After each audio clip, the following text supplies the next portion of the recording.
Hello champions, क्या हालचाल। स्वागत है आप सभी लोगों का इस चैनल पर। भाई 10th की जर्नी के बाद अब एक नई छलांग लगाकर हम लोग क्लास 11 में आ गए हैं, एक नई शुरुआत करने जा रहे हैं। और इस नई शुरुआत में भी हम आपके साथ रहने वाले हैं। पूर्णिया में क्या चीजें आपके साथ रहने वाली है, सेम उसी एनर्जी उसी उत्साह के साथ जैसा कि क्लास 10th में हम लोगों का था। तो अब इस क्लास 11th की जर्नी को बेहतरीन बनाने के लिए बेहतरीन टीम तो चाहिए, और इससे बेहतरीन टीम तुमको कहीं नहीं मिलने वाली। अब भाई तुम्हें पता है कि सिलेबस ड्रास्टिकली चेंज हो चुका है, बहुत सारे बदलाव हो चुके हैं। सिलेबस अब आपका छोटा सा नहीं रहा, तो अब तुम वो छोटे बच्चे नहीं रहे लिबिर लिबिर करने वाले। अब जो है तुमको पढ़ना पड़ेगा, अब तुम्हें मेहनत करना पड़ेगा, एफर्ट्स डालने पड़ेंगे। और बस इसी कड़ी में बस इतना याद रखना है आपको कि आप अकेले नहीं हैं, आपके साथ हम हैं, और तब तक हैं जब तक कि आप चाहते हैं, यानी हर वक्त हर समय हम आपके साथ हैं। आज क्या करवाने वाला हूं मैं, तो आज मैं आप लोगों को क्लास 11th का जो चैप्टर है मोशन इन स्ट्रेट लाइन, ये चैप्टर पढ़ाने वाला हूं वन शॉट में। जी हां, वन शॉट में हम ये पूरा चैप्टर कवर करेंगे। अब देखो, इस चैप्टर को आपने इससे पहले कब पढ़ा था, तो आपने पढ़ा था क्लास 9th में। बिल्कुल वही चीजें जो क्लास 9th में आपने पढ़ी थी वही आपको क्लास 11th में देखने को मिलेंगी, बस कुछ बदलावों के साथ। तो चलिए शुरुआत करते हैं इस चैप्टर की, जिसका नाम है मोशन स्ट्रेट लाइन। सबसे पहली बात, अगर मैं मोशन की बात करूं, काइनेमेटिक्स की बात करूं, तो दो ब्रांचेस, मोशन की बात करूं तो दो ब्रांचेस में इसको डिवाइड किया जाता है। एक होता है बेटा काइनेमेटिक्स एंड दूसरा हो जाता है आपका डायनेमिक्स।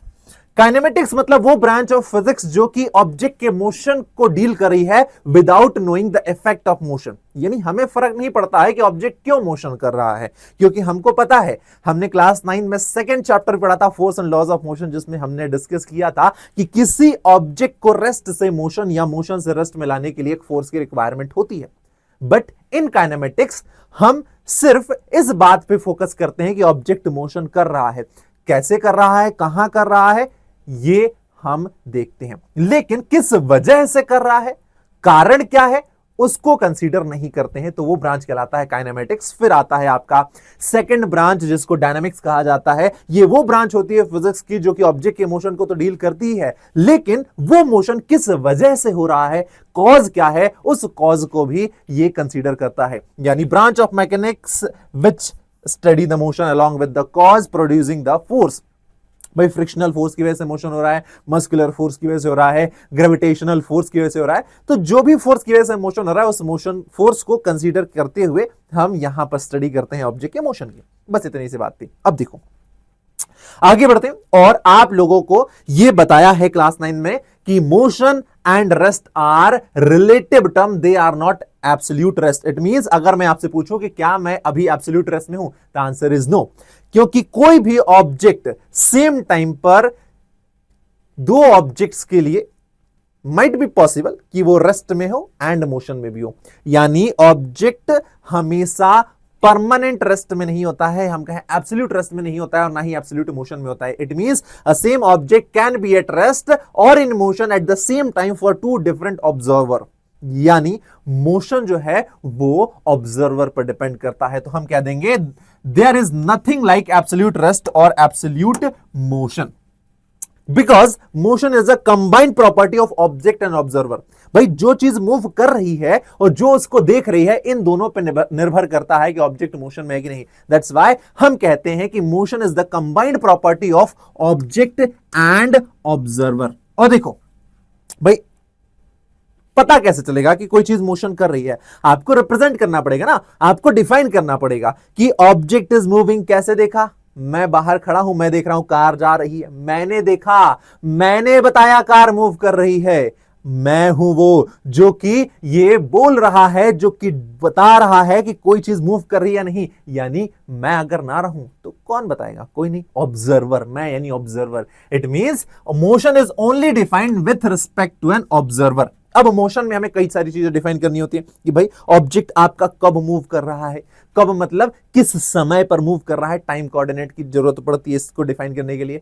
कहां मूव कर रहा है, उसके लिए हमको स्पेस कोऑर्डिनेट की रिक्वायरमेंट होती है, एंड उसको मूव करते हुए देख कौन रहा है, उसके लिए ऑब्जर्वर की रिक्वायरमेंट होती है। यानी आपको व्हेन जानना है तो टाइम कोऑर्डिनेट चाहिए, वेयर जानना है तो स्पेस कोऑर्डिनेट चाहिए, और अगर आपको जानना है कि कौन ये मोशन को रिपोर्ट कर रहा है तो ऑब्जर्वर की रिक्वायरमेंट होती है। Now coming to the next point, reference point क्या होता है? रेफरेंस पॉइंट क्या होता है? तो भाई सिंपल सी बात है, आप किसी भी ऑब्जेक्ट के मोशन को ऑब्जर्व कर रहे हैं और आपने बोला कि इस फला कार ने इतने किलोमीटर की डिस्टेंस कवर की। अब वो जो इतने किलोमीटर की आपने डिस्टेंस मेजर की है, उसका कोई तो स्टार्टिंग पॉइंट होगा, कोई तो ओरिजिन बिंदु होगा जहां से आप वो डिस्टेंस मेजर कर रहे हैं।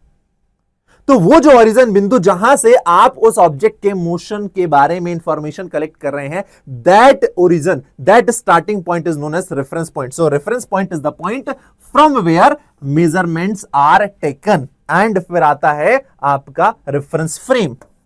Now what is this reference frame? तो रेफरेंस फ्रेम का मतलब है जिस फ्रेम में आपका ऑब्जर्वर बैठा हुआ है, जहां से वो ऑब्जेक्ट के मोशन को देख रहा है। Now there are two type of reference frame, one is inertial and other is non inertial. इसका मतलब क्या है कि भाई जैसे मैं एक ऑब्जर्वर हूं, मैं एक रोड साइड पे खड़ा हूं और मैं देख रहा हूं कि एक बस है मेरे सामने से गुजर गई, तो बस मोशन में है, बस के अंदर बैठे जो व्यक्ति हैं वो भी मोशन में है। व्हाट इफ अब मैं ही वो ऑब्जर्वर हूं, लेकिन अब मैं रोड साइड ना खड़ा होके उसी बस के पैरेलली चल रहा हूं अपनी कार में विथ सेम स्पीड या वेरिएबल स्पीड। यानी अब ऑब्जर्वर जो खुद बाहर रोड पर खड़ा होकर रेस्ट में उस बस को मूव करते हुए देख रहा था, अब वो ऑब्जर्वर भी खुद मूव करने लगी, तो फिर उसको जो बस का मोशन है वो कुछ अलग दिखाई देगा। नाउ अगर बस 40 किलोमीटर पर आवर की स्पीड से ट्रेवल कर रही है और उसके पैरेलली में कार से जा रहा हूं 60 किलोमीटर पर आवर से, तो अब मुझे वो बस का मोशन कुछ अलग दिखाई देगा एज कंपेयर टू जब मैं सिर्फ रोड साइड खड़े होकर उस बस के मोशन को देख रहा था। तो आपका जो ऑब्जर्वर है वो रेस्ट पर भी हो सकता है, वो मोशन में भी हो सकता है। इसीलिए हम फ्रेम ऑफ रेफरेंस को दो टाइप में डिवाइड करते हैं, inertial frame, non inertial frame, जिसके बारे में डिस्कशन किया जाएगा आगे भाई। और सिंपल सी बात है, motion is meaningful only when frame of reference is specified. आपको बताना पड़ेगा कि ऑब्जर्वर रुका हुआ है कि मोशन में है, तभी आप मोशन के बारे में ज्यादा डिटेल बता सकते हैं। कुछ चीजें जो कि ये देखो, ये जो मैं पढ़ा रहा हूं ये बहुत कुछ एक्स्ट्रा ऑर्डिनरी टफ नहीं है, ये कुछ बेसिक चीजें हैं जो कि आपको मोशन के बारे में पता होनी चाहिए। इसीलिए बता रहा हूं कि फ्रेम ऑफ रेफरेंस क्या होता है, पॉइंट ऑब्जेक्ट क्या होता है, ये रेफरेंस पॉइंट क्या होता है। ये सारी चीजें आपको मोशन को समझने में ज्यादा हेल्प करेंगी। Now why point object? भाई पॉइंट ऑब्जेक्ट हम इसलिए लेते हैं, जैसे मैंने बोला कि कार है जो कि 10 किलोमीटर की डिस्टेंस ट्रेवल कर रही है। अब अगर मैं देखूं तो भाई कार जो है पॉइंट साइज तो है नहीं, कार का अपना खुद का कोई साइज है, लेकिन वो जो 10 किलोमीटर का डिस्टेंस कवर कर रही है, यानी distance covered by the car और जो कार का डायमेंशन है उस 10 किलोमीटर के कंपैरिजन में क्या है, नेग्लिजिबल है। वरना प्रॉब्लम क्या आएगा कि कार का जो फ्रंट एंड है वो स्टार्ट कर रहा है लाइन से। जैसे हम पॉइंट ऑब्जेक्ट इसलिए लेते हैं क्योंकि प्रॉब्लम हमें यहां होती है। और क्या होती है प्रॉब्लम? तो देखो, ये है मेरी कार और ये रहा मेरा starting line, this is my starting line, और ये है मेरा फिनिश लाइन। ये मेरा स्टार्टिंग लाइन है और ये मेरा फिनिश लाइन है। अब प्रॉब्लम क्या होगा कि भाई कार में दो एंड होते हैं, ये है मेरा कार का फ्रंट और ये है मेरा कार का बैक। नाउ ये कार इस स्टार्टिंग लाइन को क्रॉस करती है तो उसका ये वाला देखो फ्रंट एंड इसको क्रॉस कर रहा है पहले, लेकिन इसका जो डायमेंशन है कार का, इस डायमेंशन को पूरा कार को क्रॉस करने में एल लेंथ ट्रेवल करना पड़ेगा। तो आप कब कहेंगे कि कार ने स्टार्टिंग लाइन को क्रॉस किया? जब ये फ्रंट एंड क्रॉस कर देगा या फिर जब बैक एंड क्रॉस करके आगे चला जाएगा। प्रॉब्लम होगा क्योंकि कार के डायमेंशन को भी कंसीडर करना पड़ेगा। फिर आप कब कहेंगे कि कार ने फिनिश लाइन को क्रॉस कर लिया? आप कब कहेंगे कि कार ने फिनिश लाइन को क्रॉस कर लिया?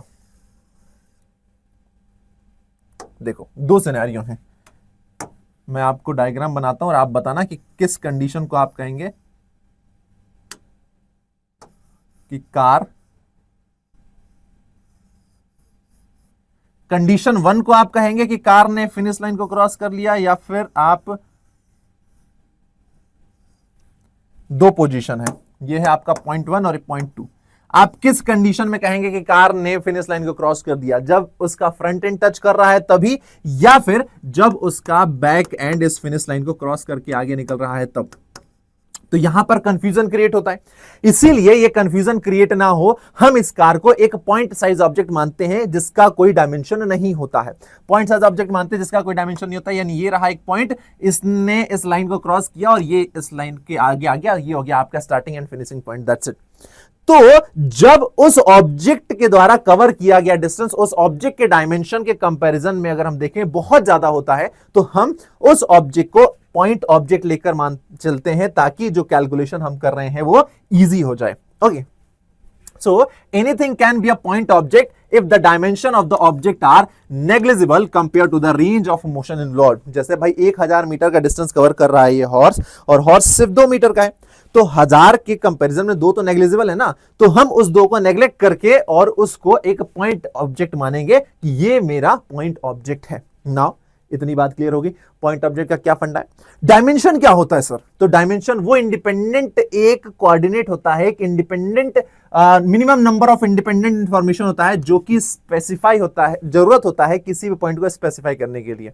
जैसे 2D में 2 डायमेंशन की रिक्वायरमेंट होती है, 3D में 3 डायमेंशन की रिक्वायरमेंट होती है। किसी भी पॉइंट को अगर मुझे स्पेसिफाई करना है कि ये मेरा पॉइंट स्पेस में कहां पर है, तो 2 डायमेंशन में एक्स वाई से मैं उस कोऑर्डिनेट को रिप्रेजेंट कर देता हूं, 3 डायमेंशन में एक्स वाई जेड से रिप्रेजेंट करता हूं। तो किसी भी पर्टिकुलर पॉइंट की स्पेसिफिक डायरेक्शन को बताने के लिए जो मुझे इंडिपेंडेंट चाहिए होते हैं क्वांटिटी, जो मुझे इंडिपेंडेंट इंफॉर्मेशन चाहिए होता है, उसको स्पेसिफाई करने के लिए वो डायमेंशन कहलाता है।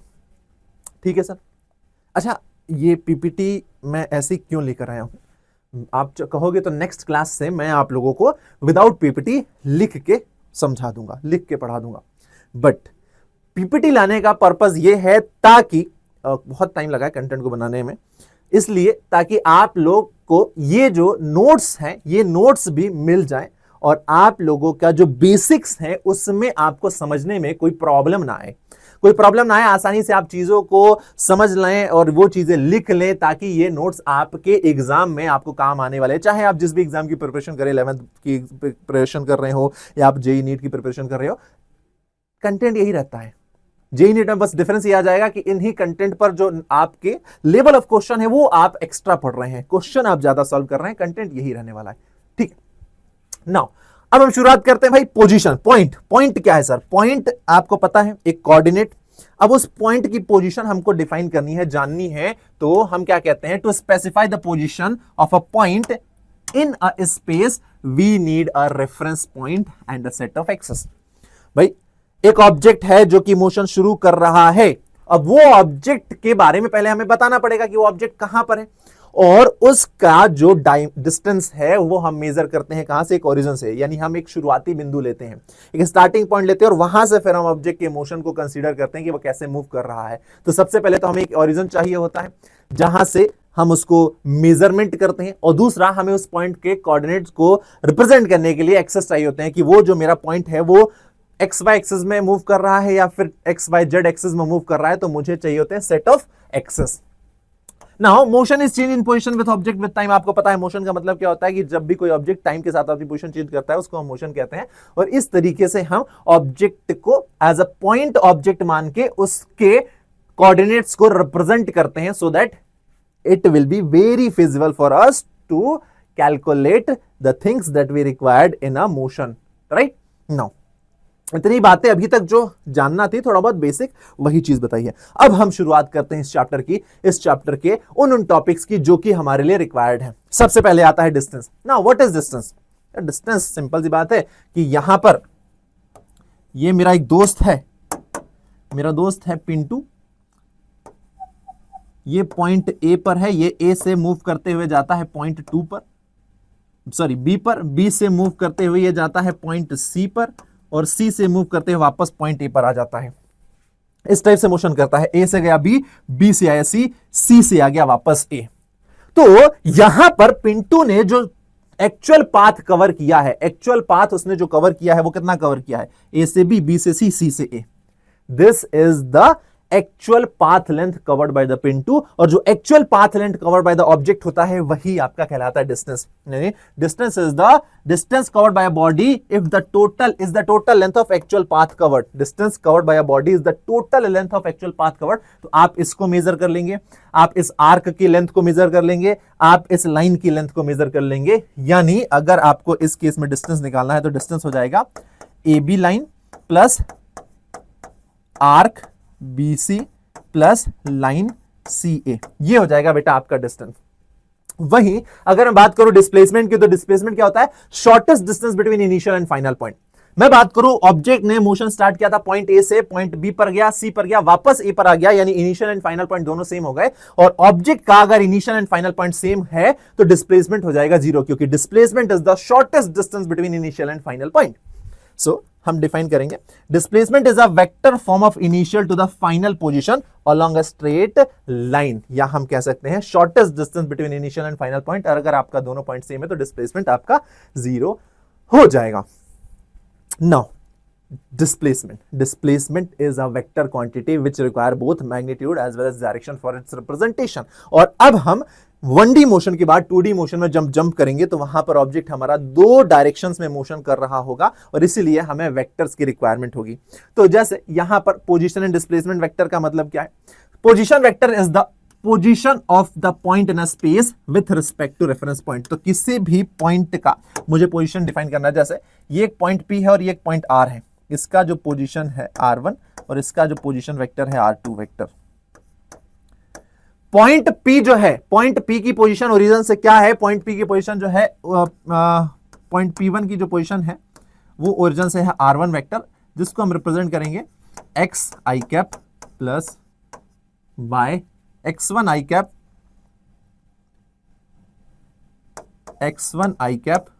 Plus y1 j cap plus z1 k cap.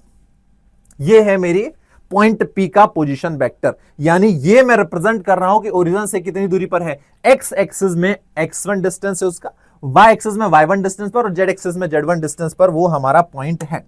दूसरा जो इसका R2 है, यानी पॉइंट Q जो है, मेरा पॉइंट Q जो है जिसका पोजीशन वेक्टर R वेक्टर है, वो है x2 i cap plus y2 j cap plus z2 k cap. ये पोजीशन वेक्टर है, किसी भी पर्टिकुलर पॉइंट की पोजीशन को रिप्रेजेंट कर रहे हैं आप विथ रिस्पेक्ट टू ओरिजिन, वो पोजीशन वेक्टर कहलाता है। नाउ डिस्प्लेसमेंट वेक्टर का मतलब ये है कि point P and point Q के बीच का डिस्टेंस कितना है। Point P and point Q के बीच का डिस्टेंस कितना है, तो displacement is the change in position vector. और इसको रिप्रेजेंट करने के लिए हम लिखेंगे x2 minus x1 i cap plus y2 minus y1 j cap plus z2 minus z1 k cap. ये होगा मेरा पोजीशन वेक्टर इन दोनों पॉइंट्स का, यानी इन दोनों पॉइंट्स के बीच का जो डिस्टेंस है, डिस्प्लेसमेंट है, वो कितना है पोजीशन वेक्टर से हम रिप्रेजेंट कर लेंगे।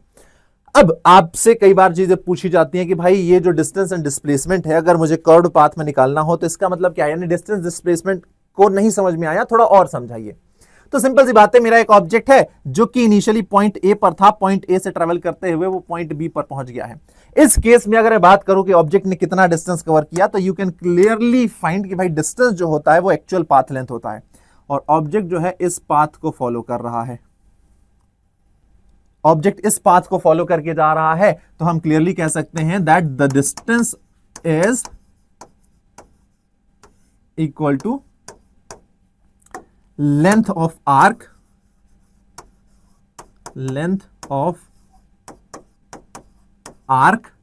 क्या हो जाएगा, ए बी।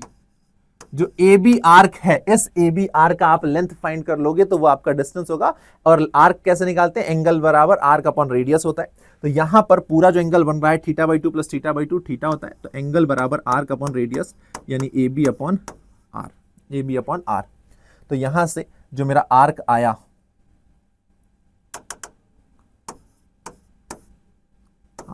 तो जो आर्क आया मतलब जो मेरा रेडियस डिस्टेंस आया, जो मेरा डिस्टेंस आया वो हो जाएगा theta into are.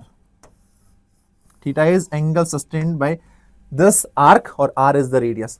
Similar way में अगर डिस्प्लेसमेंट निकालना हो तो हम डिस्प्लेसमेंट फाइंड कर लेंगे। डिस्प्लेसमेंट क्या होगा, shortest distance between initial and final point. और अगर हम देखें यहां से, तो डिस्प्लेसमेंट हो रहा है मेरी ये स्ट्रेट लाइन ए बी। जो डिस्प्लेसमेंट हो रहा है मेरा वो हो रहा है सीधे A B, straight line A B, ये हो जाएगा मेरा डिस्प्लेसमेंट। अब डिस्प्लेसमेंट तुम फाइंड कर सकते हो, ये वाला लेंथ तुम फाइंड कर सकते हो, एंगल बराबर आर्क अपॉन रेडियस। एंगल बराबर आर अपॉन रेडियस, तुम्हारे पास ये थीटा है, ये आर है, तुम्हें ये वाला AC चाहिए, यानी देखो थीटा के सामने वाला, ये थीटा के सामने वाला जो होता है वो होता है परपेंडिकुलर, यानी ये हो गया आपका परपेंडिकुलर, ये हो गया आपका बेस और ये हो गया हाइपोटेनियस। तो देखो आपके पास हाइपोटेनियस है और आपको परपेंडिकुलर चाहिए, आप साइन थीटा लगा दो। साइन थीटा क्या होता है, PBP, यानी परपेंडिकुलर अपॉन हाइपोटेनियस। यहां पर थीटा कितना है, θ/2 है, तो ये हो जाएगा साइन θ/2 बराबर परपेंडिकुलर जो मुझे चाहिए, जो कि है AC अपॉन ये हाइपोटेनियस कितना है, R है। तो यहां से जो AC आया मेरा वो आ गया R साइन θ/2। ये हो गई डिस्टेंस AC। बट जो मेरा स्ट्रेट पाथ है AB बराबर क्या होगा, AB बराबर होगा AC प्लस CB, या फिर मैं लिख सकता हूं 2AC। अब यहां पर AC की वैल्यू मेरी आ चुकी है, तो जो डिस्प्लेसमेंट है मेरा दोस्त कितना हो जाएगा, जो मेरा डिस्प्लेसमेंट है इस केस में वो हो जाएगा 2 into R sine θ/2। 2 into R sine θ/2 ये हो जाएगा मेरा डिस्प्लेसमेंट A से B तक का, और जो मेरा डिस्टेंस आया है, डिस्टेंस कितना है, थीटा इंटू आर। तो this is how you can find distance and displacement of a body in a curved path. जब वो कर्व मोशन कर रहा है, कर्व्ड पाथ में मोशन कर रहा है, तो उसका डिस्टेंस एंड डिस्प्लेसमेंट आप फाइंड कर सकते हैं इस तरीके से, राइट। ये बात समझ में आ गई, डिस्टेंस एंड डिस्प्लेसमेंट। आगे बढ़ते हैं नेक्स्ट टॉपिक पे। नेक्स्ट टॉपिक है जो हमारा नेक्स्ट टॉपिक हमारा है, एक क्वेश्चन है, इस क्वेश्चन को पहले सॉल्व करते हैं। डिस्टेंस डिस्प्लेसमेंट जो मैंने आपको बताया उसी पर बेस्ड है।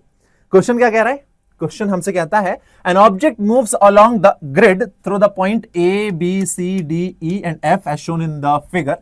Find the distance and displacement covered by the moving object. आपको मूविंग ऑब्जेक्ट द्वारा कवर किया गया डिस्टेंस एंड डिस्प्लेसमेंट फाइंड करना है। तो डिस्टेंस आप तो क्लियरली फाइंड कर सकते हैं, क्योंकि डिस्टेंस होता है actual path length covered by the object. Actual path length covered by the object, ये होता है डिस्टेंस। ये देखो शुरुआत कर रहा है A से B जा रहा है, ये 8 मीटर हो गया। फिर B से C 3, 8 और 3 11, 11 और 4, तो मैं सीधे जोड़ता जाता हूं, ये कितना हो जाएगा 8 प्लस 3 प्लस 4, 4 के बाद प्लस 1, 1 के बाद प्लस 2, कितना हो गया 4 3 11, 8 3 11, 11 और 4 15 और 1 16 और 2 18। तो जो डिस्टेंस आया मेरा वो आ गया 18 मीटर। नाउ अब हम डिस्प्लेसमेंट भी फाइंड कर लेते हैं यहां पर। बट डिस्प्लेसमेंट क्या होता है, डिस्प्लेसमेंट होता है shortest distance between initial and final point. और यहां पर अगर मैं शॉर्टेस्ट डिस्टेंस की बात करूं तो शॉर्टेस्ट डिस्टेंस क्या हो जाएगा, इनिशियल पॉइंट है मेरा A और फाइनल पॉइंट है F। A और F के बीच में मैं एक स्ट्रेट लाइन बना देता हूं, ये होगा मेरा शॉर्टेस्ट डिस्टेंस। नाउ ये तो मैं आसानी से डिस्टेंस निकाल सकता हूं, कैसे, अरे ट्राइंगल बन रहा है यहां पर देखो,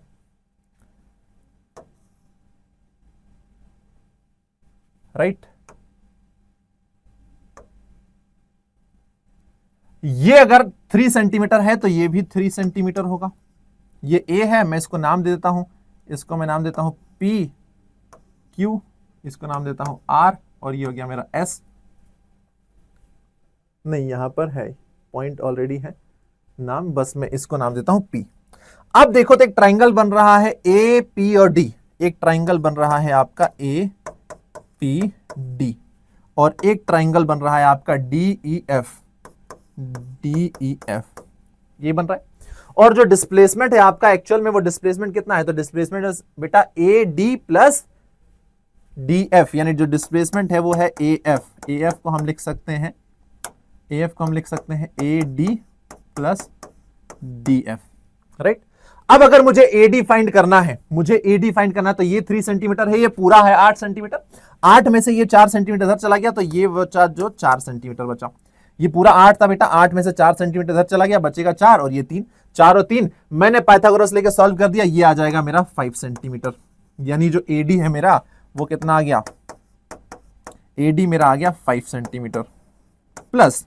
अब देखो DF में ये 1 सेंटीमीटर, ये 2 सेंटीमीटर, पाइथागोरस थ्योरम लगा दो। पाइथागोरस थ्योरम तुम लगाओगे DF निकालने के लिए, तो ये हो जाएगा √1 का स्क्वायर प्लस 2 का स्क्वायर, ये हो जाएगा √5, ये हो जाएगा √5 D से F, ये हो जाएगा √5। तो आपका जो डिस्प्लेसमेंट आया, जो कि AF है, वो डिस्प्लेसमेंट कितना हो जाएगा, वो हो जाएगा 5√5। 5√5 centimetre will be your displacement. बात समझ में आई, 5√5 विल बी योर डिस्प्लेसमेंट। ये तरीका होता है डिस्टेंस एंड डिस्प्लेसमेंट फाइंड करने का।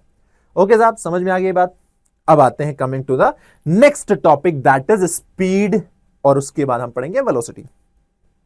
हमने डिस्टेंस पढ़ा, डिस्टेंस एक स्केलर क्वांटिटी है, डिस्प्लेसमेंट वेक्टर क्वांटिटी है, और आपको पता है कि displacement can be negative, positive and zero, जबकि जो आपका डिस्टेंस है वो नेगेटिव जीरो नहीं हो सकता है। अगर ऑब्जेक्ट मूव कर रहा है तो वो ऑलवेज पॉजिटिव होगा। ये बात हम लोगों ने पढ़ी थी। अब वहीं से आता है डिस्टेंस। डिस्टेंस का मतलब होता है the rate of change of distance, यानी कोई ऑब्जेक्ट कितने फास्ट या कितने स्लो डिस्टेंस कवर कर रहा है, वो चीज हमें बताती है स्पीड।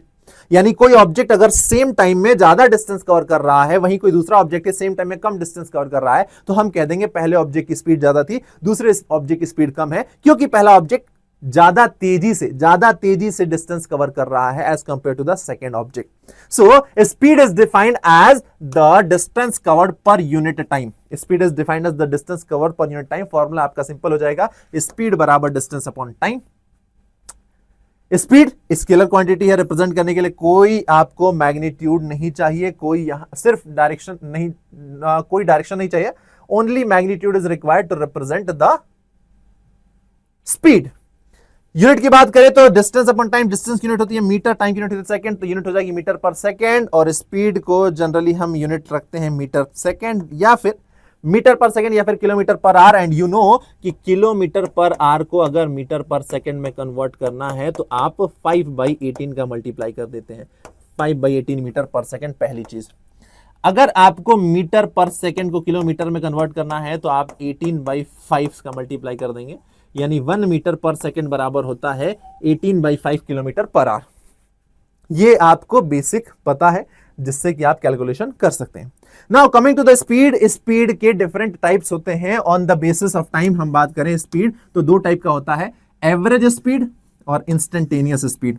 एवरेज स्पीड का मतलब है कि थ्रू आउट द जर्नी, पूरी जर्नी के दौरान ऑब्जेक्ट जो है कितने एवरेज स्पीड से ट्रेवल कर रहा था। इंस्टेंटेनियस का मतलब है किसी पर्टिकुलर इंस्टेंट पर ऑब्जेक्ट का स्पीड कितना है, वो इंस्टेंटेनियस कहलाएगा। स्पीड को हम डिस्टेंस के बेसिस पर भी डिवाइड करते हैं। यूनिफॉर्म स्पीड, यानी ऑब्जेक्ट सेम टाइम इंटरवल में अगर सेम डिस्टेंस कवर कर रहा है तो यूनिफॉर्म स्पीड, अगर वही ऑब्जेक्ट हमारा सेम टाइम इंटरवल में अनइक्वल डिस्टेंसेस कवर कर रहा है तो नॉन यूनिफॉर्म स्पीड। अब एक एक करके हम इनको समझते हैं, यूनिफॉर्म को, नॉन यूनिफॉर्म को, एवरेज को और इंस्टेंटेनियस को। देखिए भाई, यहां पर एवरेज का मतलब क्या होता है। एवरेज आपके स्कूल में नंबर आते हैं, आपसे पूछा जाता है कि भाई 9th में तुम्हारे कितने परसेंटेज आए, 10th में तुम्हारे कितने परसेंट आए। तुमने क्या किया, सारे सब्जेक्ट जो थे उन सभी में जितने जितने नंबर ऑब्टेन हुए थे सबको तुमने ऐड कर लिया, डिवाइडेड बाय जितने नंबर ऑफ सब्जेक्ट थे उससे तुमने डिवाइड कर दिया। तो एवरेज का मतलब होता है टोटल अपॉन टोटल। स्पीड का फॉर्मूला है डिस्टेंस अपॉन टाइम, तो एवरेज स्पीड हो जाएगी total distance covered by the object divided by total time. Simple सी बात है, total distance covered divided by total time, ये हो जाएगा आपका एवरेज स्पीड। यानी ऑब्जेक्ट कैसे मूव कर रहा है, कहीं स्लो हुआ कहीं फास्ट हुआ, हमें कोई मतलब नहीं है। हम देखेंगे कि स्टार्टिंग और एंडिंग पॉइंट के बीच में कुल कितना डिस्टेंस कवर किया और स्टार्टिंग से एंडिंग पॉइंट तक जाने में कुल कितना टाइम लगा। हमने टोटल डिस्टेंस मेजर कर लिया, टोटल टाइम, और दोनों का डिवाइड कर दिया, हमारा एवरेज स्पीड आ जाएगा। बट इंस्टेंटेनियस अब अलग हो जाएगा। इंस्टेंटेनियस का मतलब है किसी पर्टिकुलर टाइम पर, यानी पर्टिकुलर टाइम पर हम बात कर रहे हैं कि भाई ये जो है 100 सेकंड पर, यानी स्टार्ट करने के 100 सेकंड बाद 100 सेकंड पर 100 सेकंड एग्जैक्ट ऑन 100 सेकंड उसका स्पीड कितना था, 30 मीटर पर सेकंड। स्टार्ट करने के एग्जैक्ट 250 सेकंड बाद उसका स्पीड 20 मीटर पर सेकंड हो गया। आफ्टर 350 सेकंड उसका जो स्पीड है वो 40 मीटर पर सेकंड हो गया। एंड स्टार्ट होने के 500 सेकंड बाद वो ऑब्जेक्ट रेस्ट पर आ गया, जीरो पर आ गया। यानी instantaneous speed is the speed of an object at a particular instant. किसी पर्टिकुलर इंस्टेंट पर आप उस ऑब्जेक्ट के स्पीड को मेजर कर रहे हैं, वो इंस्टेंटेनियस स्पीड कहलाता है। क्या बात समझ में आई? क्लियर? चलो भाई, ये तो हो गया इंस्टेंटेनियस स्पीड। नहीं, अब आते हैं हम यूनिफॉर्म स्पीड। यूनिफॉर्म का मतलब होता है ऑब्जेक्ट सेम टाइम इंटरवल में सेम डिस्टेंस कवर कर रहा है। एग्जांपल देखते हैं यहां पर।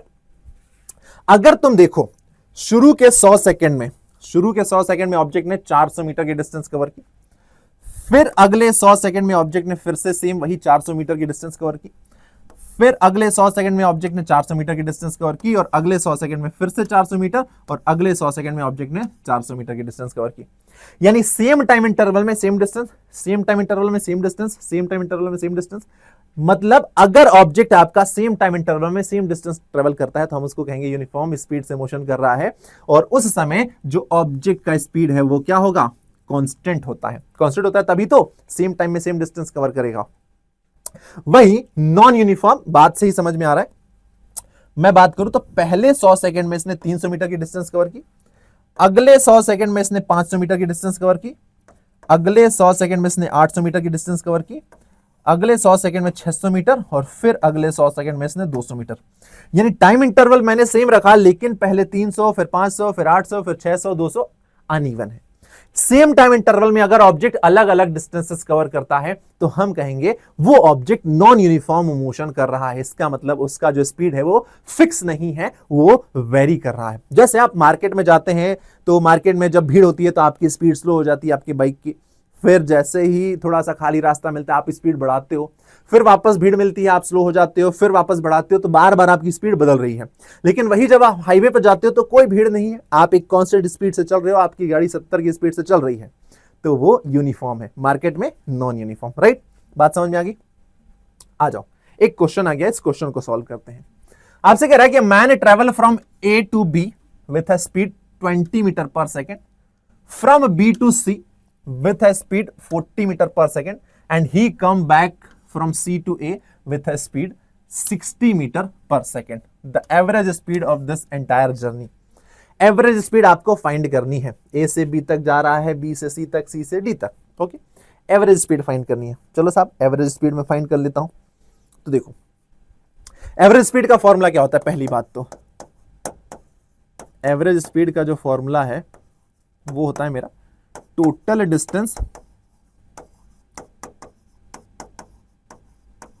Distance divided by total time. यही होता है एवरेज का formula, total distance divided by total time. अगर मैं देखूं तो पहले ए से बी फिर बी से सी जा रहा है, यानी जाने जाने में ए से सी तक जाने जाने में कितना डिस्टेंस कवर किया? 200 प्लस 400 यानी 600 मीटर। और फिर वापस सी से ए आ जा रहा है, यानी आने में वापस कितना डिस्टेंस कवर कर रहा है? 600। तो टोटल डिस्टेंस कितना कवर हो गया? जाने में 600, ए से बी और बी से सी जाने में 600, और वापस सी से ए आने में 600। तो टोटल डिस्टेंस इसने कवर किया 600 प्लस 600 1200। टोटल टाइम कितना लग रहा है? तो मैं मान लेता हूं ए से बी तक जाने में टाइम लग रहा है T1, बी से सी तक जाने में टाइम लग रहा है T2, और सी से वापस ए तक आने में जो टाइम लग रहा है वो लग रहा है T3।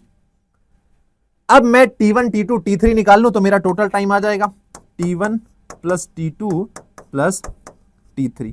अगर ये मैं निकाल लूं तो मेरा टोटल टाइम आ जाएगा। चलो निकालते हैं। यहां से T1 अगर हम निकालते हैं तो भाई फॉर्मूला होता है स्पीड बराबर डिस्टेंस अपॉन टाइम, और यहां से टाइम हो जाएगा डिस्टेंस अपॉन स्पीड। मैं निकालता हूं T1, डिस्टेंस कितना है? डिस्टेंस है 200 मीटर, और कितनी स्पीड से ट्रेवल कर रहा है 200 मीटर की जर्नी? 20 मीटर पर सेकेंड से 20, तो T1 आ गया मेरा 10 सेकेंड। सिमिलरली मैं T2 निकालता हूं तो T2 कितना हो जाएगा? कितना डिस्टेंस कवर कर रहा है? 400 मीटर का। 400 मीटर का डिस्टेंस कर रहा है बी से सी तक, कितनी स्पीड से? 40 मीटर पर सेकंड की स्पीड से। तो ये आ गया अगेन मेरा 10 सेकंड। फिर मैं T3 निकालता हूं तो T3 में कितना डिस्टेंस कवर कर रहा है सी से ए तक? टोटल 200 प्लस 400 600 मीटर की। कितनी स्पीड से ट्रेवल कर रहा है? 60 मीटर पर सेकंड से, यानी ये भी टाइम आ गया 10 सेकंड। तो T1 plus T2 plus T3 कितना हो गया आपका? 10 सेकंड।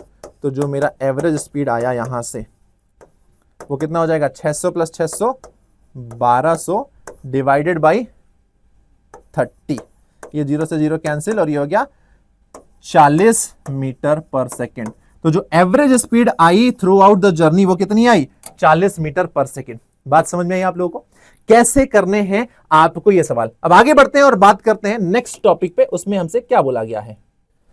तो ये तो बात कर ली हमने स्पीड की, अब आगे बढ़ते हैं और बात करते हैं हम वेलोसिटी की। वेलोसिटी क्या होता है? तो भाई देखो, जैसे rate of change of distance होता है स्पीड, वैसे ही rate of change of displacement होता है वेलोसिटी। एंड अगर आपका डिस्प्लेसमेंट वेक्टर क्वांटिटी है तो velocity is also a vector quantity.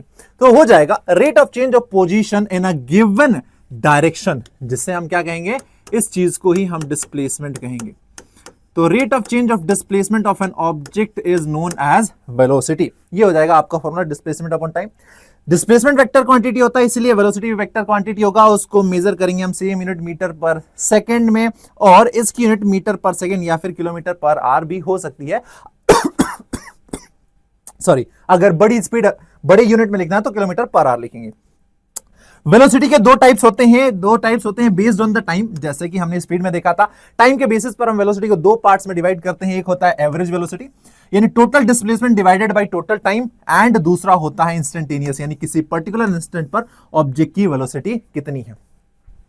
Based on distance covered by the object, velocity को दो टाइप से डिवाइड किया जाता है। पहला होता है आपका uniform velocity when object cover equal displacement in equal time interval, and दूसरा होता है non uniform velocity when object cover unequal displacement in equal interval of time. ये करके देखते हैं।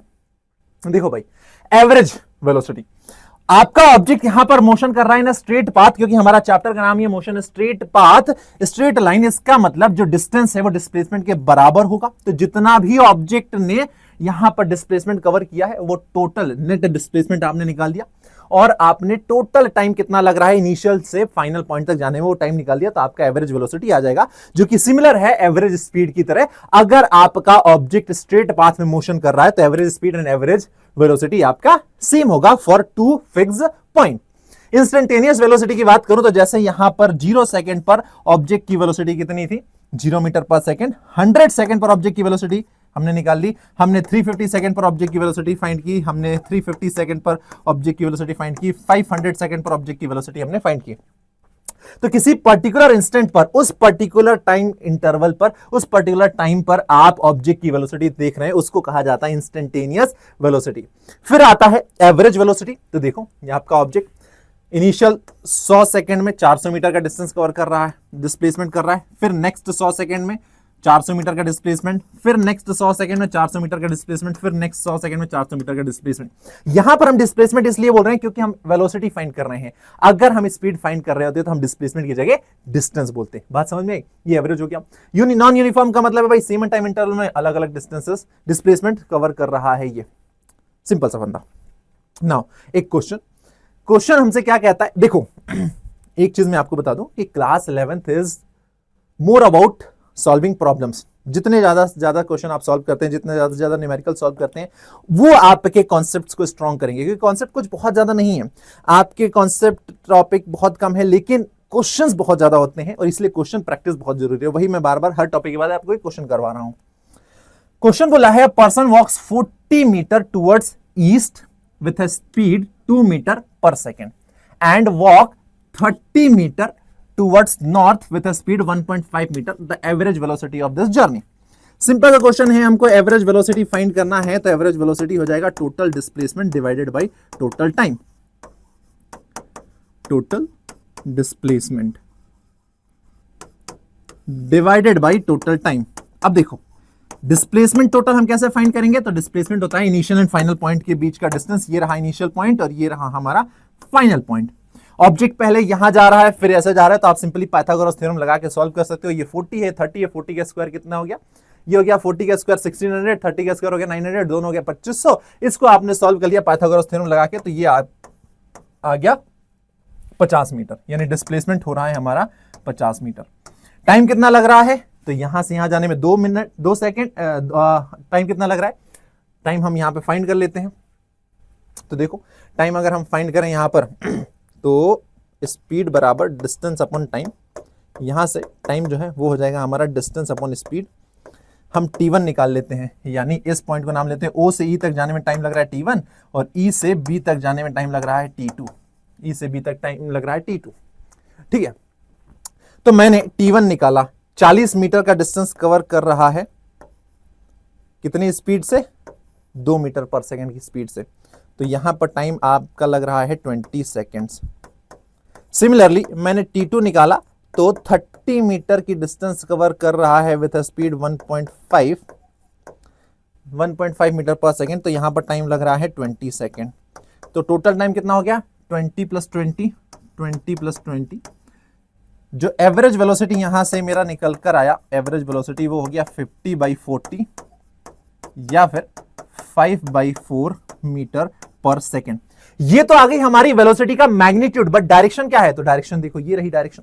डायरेक्शन अगर आपको निकालना है तो डायरेक्शन आप सिंपली निकाल लेंगे, टेन थीटा यहां पर लगाएंगे। टेन थीटा होता है परपेंडिकुलर अपॉन बेस। परपेंडिकुलर कितना है 30 और बेस कितना है 40, ये हो जाएगा हमारा 3/4 और यहां से जो थीटा है वो आ जाएगा 10 इनवर्स 3/4। यानी जो ऑब्जेक्ट है हमारा वो इस एंगल पर मूव कर रहा है with the velocity 5/4 metre per second. यानी ये हॉरिजॉन्टल के साथ इतने एंगल पर मूव कर रहा है with the velocity 5/4 metre per second. यानी मैग्नीट्यूड के साथ साथ डायरेक्शन भी हमने निकाल दिया। तो जब भी वेलोसिटी हम सॉल्व करते हैं तो सिर्फ मैग्नीट्यूड नहीं निकालते, हम निकालते हैं डायरेक्शन के ऑब्जेक्ट फाइनली किस डायरेक्शन में मोशन कर रहा है, ऑब्जेक्ट का जो मोशन है वो किस डायरेक्शन में हो रहा है। नाउ अब कुछ बहुत ही बेहतरीन से इंपॉर्टेंट टॉपिक जो कि आपको क्लास 9th में नहीं पढ़ा जाते हैं, ये क्लास 11th में आपको पढ़ाया जाएगा। वैसे पढ़ाया मैंने, बच्चे को पढ़ाया है, बच्चे को हम पढ़ाते हैं जब फाउंडेशन की प्रिपरेशन करवाते हैं। तो एवरेज स्पीड हमें निकालना है डिफरेंट केसेस में। वी हैव डिफरेंट केसेस और उन सभी डिफरेंट केसेस में हमें एवरेज स्पीड निकालना है। पहला केस हमसे कह रहा है कि if an object moves with unequal speed in different time interval, एक ऑब्जेक्ट हमारा अनइक्वल स्पीड के साथ डिफरेंट टाइम इंटरवल में मूव कर रहा है, इस कंडीशन में एवरेज स्पीड निकालिए। ओके, एवरेज स्पीड निकाल लेता हूं। तो देखो मुझे कुछ पॉइंट दिए हैं, ये दिया है ए से बी तक, ए से बी, बी से सी, सी से डी। ये हमें कुछ पॉइंट दिए हैं कि ऑब्जेक्ट ए से बी तक मूव करता है विथ स्पीड v1, बी से सी तक मूव करता है विथ स्पीड v2, सी से डी तक मूव करता है विथ स्पीड v3 और यहां टाइम t1, t2, t3 लग रहा है। आप एवरेज स्पीड निकालिए। तो देखो हमें जो एक मेन फॉर्मूला है बस उसी को फॉलो करना है, मेन फॉर्मूले को फॉलो करना है, बाकी सब कुछ आ जाएगा। टोटल एवरेज स्पीड का मतलब हो गया total distance divided by total time. बस हमें इस फॉर्मूले को ध्यान रखना है, total distance divided by total time. अब दोस्त देखो टोटल डिस्टेंस कितना ट्रेवल कर रहा है मुझे नहीं पता, मैं फाइंड कर लेता हूं कि भाई ए से बी तक का जो डिस्टेंस है वो है d1, बी से सी तक का जो डिस्टेंस है वो है d2, सी से डी तक का जो डिस्टेंस है वो है d3। तो ये मैं डिस्टेंस निकाल सकता हूं d1 d2 plus d3, d1 plus d2 plus d3। Time कितना लग रहा है ए से बी तक जाने में t1, बी से सी तक जाने में t2 एंड सी से डी तक जाने में t3, यही टाइम लग रहा है। अब देखो डू वी हैव d1 नहीं, डू वी हैव d2 नहीं, डू वी हैव d3 नहीं, लेकिन वी हैव v1 और हमारे पास एक फॉर्मूला तो होता ही है स्पीड बराबर डिस्टेंस अपॉन टाइम। तो यहां से जो डिस्टेंस है हमारा, डिस्टेंस क्या हो जाएगा, डिस्टेंस हो जाएगा हमारा स्पीड इनटू टाइम और फ्रॉम दिस फॉर्मूला d1 बराबर हो जाएगा v1 इंटू t1, d2 हो जाएगा v2 into t2 and d3 हो जाएगा हमारा v3 इंटू t3। बस वैल्यूज पुट कर देना है हमको, यहां पर हम वैल्यूज पुट कर देंगे, क्या हो जाएगा v1 t1 plus v2 t2 plus v3 t3 और ऐसे ही अगर हमारे पास n हो तो हो जाएगा ये vn tn upon t1 plus t2 plus t3 tn। ये हो जाएगा एवरेज स्पीड का फॉर्मूला जब हमारा ऑब्जेक्ट डिफरेंट टाइम इंटरवल्स में डिफरेंट स्पीड के साथ ट्रेवल करता है। So the average speed in this case will be v1 t1 plus v2 t2 plus v3 t3 upon t1 plus t2 plus t3। ये हो जाएगा हमारा एवरेज स्पीड का फॉर्मूला। कैसे निकाला, हमारा एक कोर फॉर्मूला है ये total distance upon total time. भाई डिस्टेंस नहीं पता लेकिन स्पीड और टाइम तो पता है, तो डिस्टेंस में स्पीड और टाइम से निकाल सकता हूं इस फॉर्मूले से। मैंने रख दिया और टाइम मुझे दिया है तो ये मैंने फॉर्मूला बना लिया, फर्स्ट केस। ऐसे ही सेकंड केस पे चलते हैं। सेकंड केस उससे पहले क्वेश्चन दे दिया, चलो पहले क्वेश्चन सॉल्व कर लेते हैं। A man travel on a straight road from his home to the bank with a uniform speed of 18 kilometre per hour for 10 second and then travel with a uniform speed of 36 km per hour for next 20 seconds on a straight road from bank to market. The average speed of the man for the whole journey in kilometer per hour. Okay, in kilometer per hour. तो सबसे पहली बात हमको time second में दिया है, speed kilometre per our में दिया, तो मीटर पर सेकंड में कन्वर्ट कर देते हैं। फाइनल जो आंसर आएगा उसको किलोमीटर पर आवर में कन्वर्ट कर देंगे। तो यहां पर जो स्पीड 18 किलोमीटर पर आवर दी है इसको मैं कन्वर्ट कर देता हूं 18 इंटू 5/18 मीटर पर सेकेंड। तो स्पीड ये हो जाएगी मेरी 5 मीटर पर सेकेंड। ये 18 से 18 कैंसिल। इसको मैं कन्वर्ट करता हूं 36 into 5/18 metre per second, 18 one जा 18, 18 टू जा 36, तो ये जो स्पीड है ये हो जाएगी मेरी 10 मीटर पर सेकेंड, राइट। अब देखो, मुझे निकालना है एवरेज स्पीड, मुझे निकालना है एवरेज स्पीड, तो सिंपली मैं वही फॉर्मूला लगाऊंगा। मैं मान लेता हूं कि उसके घर से बैंक तक जाने में जो डिस्टेंस कवर कर रहा है वो d1 डिस्टेंस है, और बैंक से मार्केट जाने में जो डिस्टेंस कवर कर रहा है वो डिस्टेंस है d2। सिंपल सी बात है। तो टोटल डिस्टेंस मेरा कितना हो जाएगा? टोटल डिस्टेंस हो जाएगा d1 plus d2, total distance हो जाएगा d1 प्लस d2, और जो टाइम लग रहा है वो लग रहा है t1 प्लस t2। तो देखो d1 डिस्टेंस कितना होगा? तो देखो d1 मैं आराम से निकाल सकता हूं, d1 हो जाएगा स्पीड इंटू टाइम। स्पीड कितना है? स्पीड है यहां पर 5 मीटर पर सेकेंड, और कितने टाइम तक ट्रेवल कर रहा है? 10 सेकेंड तक, तो d1 हो जाएगा मेरा 50 मीटर। सिमिलर वे में मैं यहां से d2 निकाल लूंगा, तो स्पीड कितनी है मेरी? 10 मीटर पर सेकेंड है, और 20 सेकेंड तक ट्रेवल करता है, तो जो d2 है मेरा वो हो जाएगा 200 मीटर, राइट। ये हो जाएगा 200 मीटर। यहां पर टोटल डिस्टेंस मैं रख लेता हूं, हो जाएगा 50 प्लस 200 डिवाइडेड बाई टाइम कितना है? 10 प्लस 20। जो मेरा एवरेज स्पीड यहां से निकल के आया, एवरेज स्पीड मेरा हो जाएगा 250 अपॉन 30। ये कैंसिल हो गया, ये हो गया मेरा 25/3 metre per second. But wait, हमसे तो आंसर किलोमीटर पर आवर में पूछा है, तो वी नो कि मीटर पर सेकेंड को किलोमीटर पर आवर में कैसे कन्वर्ट करना है। हम क्या करेंगे, ये 25/3 हमने वैसा ही लिखा, और मीटर पर सेकेंड को किलोमीटर पर आवर में कन्वर्ट करना होता है तो हम 18/5 का मल्टीप्लाई कर देते हैं, ये हो जाएगा किलोमीटर पर आवर। तो देखो 5 1 जा 5, ये हो गया 5, 3 1 जा 3, 3 6 जा 18, एंड 6 5 जा 30। तो जो मेरा यहां से एवरेज स्पीड निकल के आया, एवरेज स्पीड निकल के आ गया 30 किलोमीटर पर आवर। ये हो जाएगा मेरा average speed. This will be your answer final. तो आपने सबसे पहले किलोमीटर पर आवर को मीटर पर सेकंड में कन्वर्ट किया, क्योंकि टाइम सेकंड में दिया था। वो डिस्टेंस फाइंड किया, टोटल आपने डिस्टेंस फाइंड किया, टोटल टाइम, आपने एवरेज स्पीड निकाली, और एवरेज स्पीड निकालने के बाद फाइनल जो हमसे बोला था किलोमीटर पर आवर में, हमने उसको कन्वर्ट कर दिया, और ये हो गया हमारा आंसर, राइट। नाउ जंप करते हैं हम अपने नेक्स्ट केस पर। नेक्स्ट केस हमारा क्या है कि if an object cover unequal distance with different speed. अगर हमारा ऑब्जेक्ट क्या कर रहा है? अनइक्वल डिस्टेंसेस कवर कर रहा है विद डिफरेंट स्पीड, तो क्या करेंगे? सेम वही फॉर्मूला हमारा जो होता है, लगा दो भाई। एवरेज स्पीड, एवरेज स्पीड हो जाएगा दोस्त total distance divided by total time.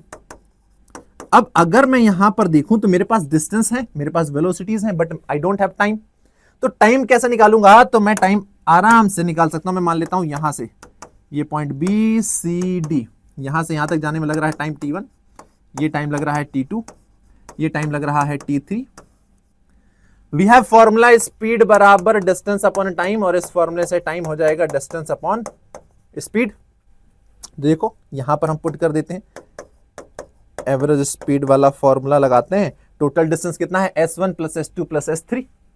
ये हो जाएगा s1 plus s2 plus s3 plus sn। ये टोटल डिस्टेंस कवर कर रहा है।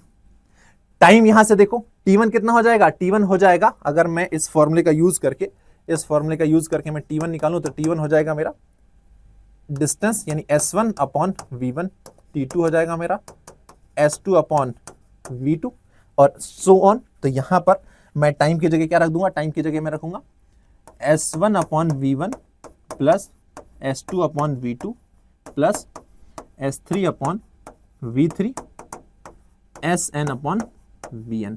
ये हो जाएगा एवरेज स्पीड का फॉर्मूला, ये हो जाएगा मेरे एवरेज स्पीड का फॉर्मूला, राइट।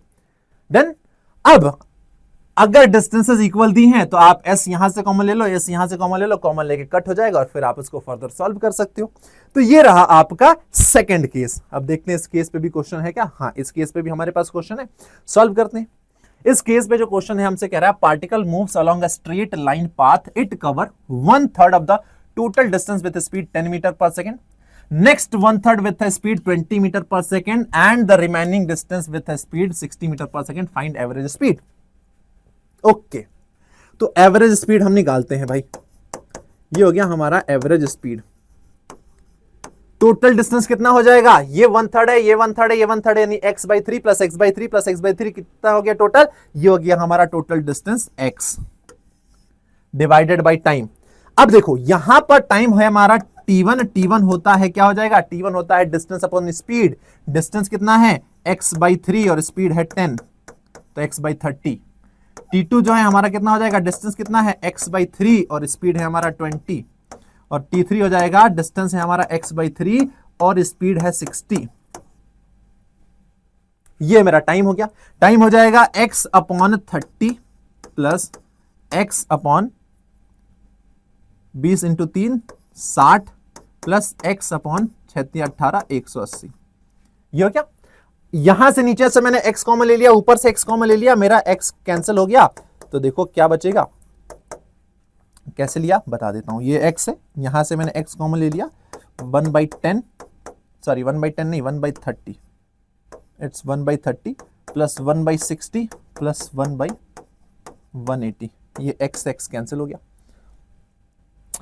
अब इसको एक और स्टेप बढ़ा देता हूं मैं, average speed 1/30 plus 1/60 plus 1/180, LCM आ गया मेरा 180, एलसीएम आ गया मेरा 180। ये कितना हो जाएगा 3 6 जा 6 टाइम प्लस 6 3 जा प्लस 1। इसको हम सॉल्व करते हैं। एवरेज स्पीड कितना हो गया दोस्त, 1/6 3 9 और 1 10 अपॉन 180।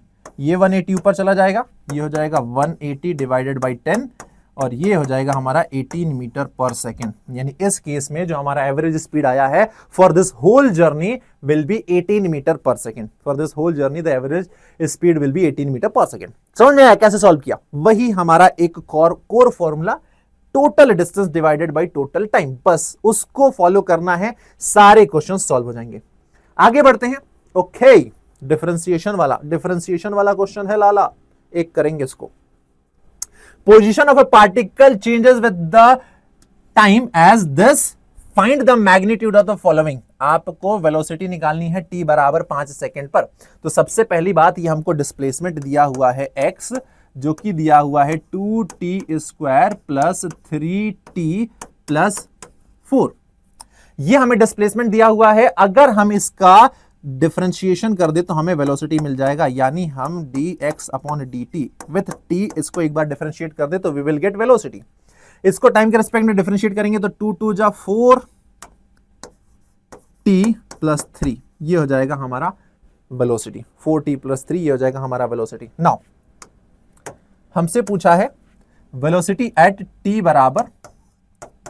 बराबर 5 सेकेंड पर वेलोसिटी निकालना है। वेलोसिटी हमारा कितना आया है? वेलोसिटी आया है 4t plus 3।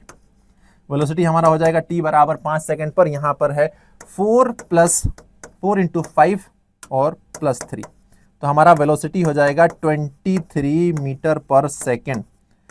Velocity at t बराबर 5 सेकेंड, ये हमारा इंस्टेंटेनियस वेलोसिटी है। This is our instantaneous velocity. But हमसे पूछा है कि वेलोसिटी हमें फाइंड करना है average velocity in first 5 second. तो average velocity in first 5 second हमको फाइंड करना है, average velocity in first 5 second. ठीक है, चलो आप एक काम करो, फर्स्ट 5 सेकेंड में ऑब्जेक्ट का टोटल डिस्प्लेसमेंट निकाल लो और टोटल टाइम निकाल लो। तो मैंने क्या किया, मैंने t बराबर 0 पर मैंने x फाइंड किया, वो कितना हो गया, यहां 0 ये 0, ये हो गया 4। t बराबर 5 पर यानी 5 सेकेंड पर ऑब्जेक्ट का डिस्प्लेसमेंट कितना हो गया है, यहां पर मैंने 5 रखा, 5 का स्क्वायर 25 इंटू 2 50, 5 3 15, 50 और 15 कितना हो गया 65, 65 और 4 कितना हो गया 69। 5 का स्क्वायर 25 इंटू 2 50, 3 इंटू 5 15, 50 और 15 65 और 4 69, ये हो गया मीटर। नाउ हमें क्या करना है, सेकंड केस में एवरेज वेलोसिटी फाइंड करनी है दोस्त। एवरेज वेलोसिटी क्या हो जाएगा, टोटल डिस्प्लेसमेंट मतलब x2 minus x1 upon t2 minus t1। x2 कितना है 69 माइनस 4 डिवाइडेड बाई 5 माइनस 0, और ये जो हमारा एवरेज वेलोसिटी आया शुरू के 5 सेकेंड में वो कितना आ गया, ये हो जाएगा 65 divided by 5, 65 divided by 5 and this will be 13 metre per second. This will be your average velocity 13 metre per second. But instantaneous velocity कितनी है, इंस्टेंटेनियस वेलोसिटी है हमारी 23 मीटर पर सेकेंड, यानी 5वें सेकेंड पर ऑब्जेक्ट की वेलोसिटी कितनी है 23। But during this whole journey average velocity कितना आ गया 13 मीटर पर सेकेंड। ठीक है, बात समझ में आ गई। नाउ अब average speed along a curve path, average speed along a curve path हमने देखा था, डिस्टेंस फाइंड किया था। अब डिस्टेंस फाइंड हो गया था तो टाइम निकल जाएगा भाई। यहां पर एक ऑब्जेक्ट मोशन कर रहा है ए से बी तक, ये आर्क लेंथ आपने निकाल ली है, कितना टाइम लग रहा है वो टाइम आपने रख दिया, आपको क्या आ जाएगा डिस्टेंस आ जाएगा। Total distance covered A B यानी arc length R into theta आया था, और कितना टाइम लग रहा है वो टाइम आपने रख दिया। You will get average speed in a curve path. Similar way में आप यहां पर क्या निकाल सकते हैं, एवरेज वेलोसिटी निकाल सकते हैं। भाई एवरेज वेलोसिटी कैसे, आपने ये ए बी वाला जो लेंथ है वो निकाल लिया, यानी डिस्प्लेसमेंट जो कि हमने निकाला था 2r sin θ/2, और से बी तक जाने में जो टाइम लग रहा है यानी एंगल थीटा, वो आपने टाइम के साथ निकाल लिया। भाई आपका वेलोसिटी जो है, एवरेज वेलोसिटी क्या हो जाएगा, एवरेज वेलोसिटी हो जाएगा डिस्प्लेसमेंट अपॉन टाइम। आपने डिस्प्लेसमेंट फाइंड कर लिया है, अब बस ये देख लो कि टाइम कितना लग रहा है, आपने डिवाइड कर दिया, आपके पास एवरेज वेलोसिटी आ जाएगी। You got the displacement 2r sin θ/2 और आपका टाइम आ जाएगा। Now coming to the acceleration. अब ये एक्सेलरेशन क्या होता है, एक्सेलरेशन को समझते हैं। तो सबसे पहली बात, आपने देखा होगा एक्सेलरेटर, आपने स्कूटी बाइक तो चलाई होगी, आपके राइट हैंड में स्कूटी और बाइक में जो चीज आप पकड़ते हो, आप कहते हो भाई एक्सेलरेट कर, यानी जैसे ही आप घुमाते हो आपकी स्पीड जो है बढ़ने लगती है एकदम। फिर उसके बाद जब ब्रेक लगाते हो तो स्पीड घटने लगती है। आपने सुना होगा कि जो स्पोर्ट्स कार आती हैं वो 0 से 3 सेकंड में 100 की स्पीड पहुंच जाती है, यानी हर सेकंड क्या हो रहा है, उसकी स्पीड बढ़ती जा रही है और वो 100 पे पहुंच जा रही है, एकदम इंक्रीज हो रहा है स्पीड, या फिर ब्रेक लगाने पर डिक्रीज हो रहा है। तो ये जो ऑब्जेक्ट की वेलोसिटी में चेंज आ रहा है विथ टाइम, उसको ही कहा जाता है एक्सेलरेशन, यानी acceleration is rate of change of velocity, जो कि 9th में आपने अच्छे से पढ़ा है। The rate of change of velocity of an object is called acceleration. चूंकि वेलोसिटी एक वेक्टर क्वांटिटी होता है तो एक्सेलरेशन भी एक वेक्टर क्वांटिटी होगा, एंड इसका जो डायरेक्शन है is along the direction of change in velocity, यानी जिस डायरेक्शन में ऑब्जेक्ट की वेलोसिटी चेंज हो रही है उस डायरेक्शन में ही एक्सेलरेशन का डायरेक्शन होगा। सिंबल इसका ए होता है। अब एक्सेलरेशन जो है वो पॉजिटिव हो सकता है, नेगेटिव हो सकता है, एंड 0 हो सकता है for a moving body. Positive कब होगा, जब ऑब्जेक्ट का वेलोसिटी बढ़ रहा है, फाइनल वेलोसिटी इनिशियल से ज्यादा है। नेगेटिव कब होगा, जब फाइनल वेलोसिटी इनिशियल से कम है, जब ब्रेकिंग आप करते हैं। और एक्सेलरेशन 0 कब होगा, जब आप कांस्टेंट वेलोसिटी के साथ मूव कर रहे हैं, यानी there is no change in velocity of an object with time. तो उस कंडीशन में ऑब्जेक्ट एक्सेलरेशन क्या होगा दोस्त, 0 होगा। ठीक है, यहां तक बात आपको समझ में आ गई। चलिए आगे बढ़ते हैं और अब इसके आगे का डिस्कस करते हैं। तो दोस्त एक्सेलरेशन हमने पढ़ लिया, अब आगे बढ़ते हैं और टाइप्स ऑफ एक्सेलरेशन देखते हैं। जैसे हमने टाइप्स ऑफ स्पीड देखा था, टाइप्स ऑफ वेलोसिटी देखा था, वैसे ही एक्सेलरेशन के भी टाइप होते हैं। सबसे पहला हमारा आता है एवरेज एक्सेलरेशन, यानी चेंज इन वेलोसिटी पर यूनिट टाइम। एवरेज एक्सेलरेशन में बता रहा है कि ऑब्जेक्ट की वेलोसिटी जो है पर यूनिट टाइम कैसे चेंज हो रही है, वो हमारा एवरेज एक्सेलरेशन हो गया। दूसरा इंस्टेंटेनियस, यानी rate of change of velocity where delta T is infinitesimally small, यानी बहुत छोटे से टाइम इंटरवल पे हम देख रहे हैं कि वेलोसिटी में जो चेंज है वो कितना आ रहा है, वो इंस्टेंटेनियस हो गया। और एक लॉन्गर ड्यूरेशन के लिए हम देख रहे हैं एवरेज वेलोसिटी, मतलब वेलोसिटी में जो चेंज आ रहा है। जैसे अगर मैं यहां पे बात करूं, ये हो जाएगा change in velocity with time, और यहां पर जो इंस्टेंटेनियस मेरा एक्सेलरेशन आएगा ये हो जाएगा change in velocity with time where t tends to 0, यानी t मेरा बहुत ज्यादा छोटा है, ये मेरा इंस्टेंटेनियस एक्सेलरेशन है। यूनिफॉर्म एक्सेलरेशन का मतलब है कि magnitude and direction of acceleration does not change with respect to time. यानी एक ऑब्जेक्ट है, लेट्स सपोज कि ये मेरा एक ऑब्जेक्ट है जो कि इस डायरेक्शन में मूव कर रहा है, और इस पर जो एक्सेलरेशन है वो मेरा बदल नहीं रहा है, यानी एक्सेलरेशन का जो मैग्नीट्यूड एंड डायरेक्शन है वो टाइम के साथ चेंज नहीं हो रहा है। मैं बोल देता हूं कि object is accelerating with a acceleration of 3 metre per second square in this direction.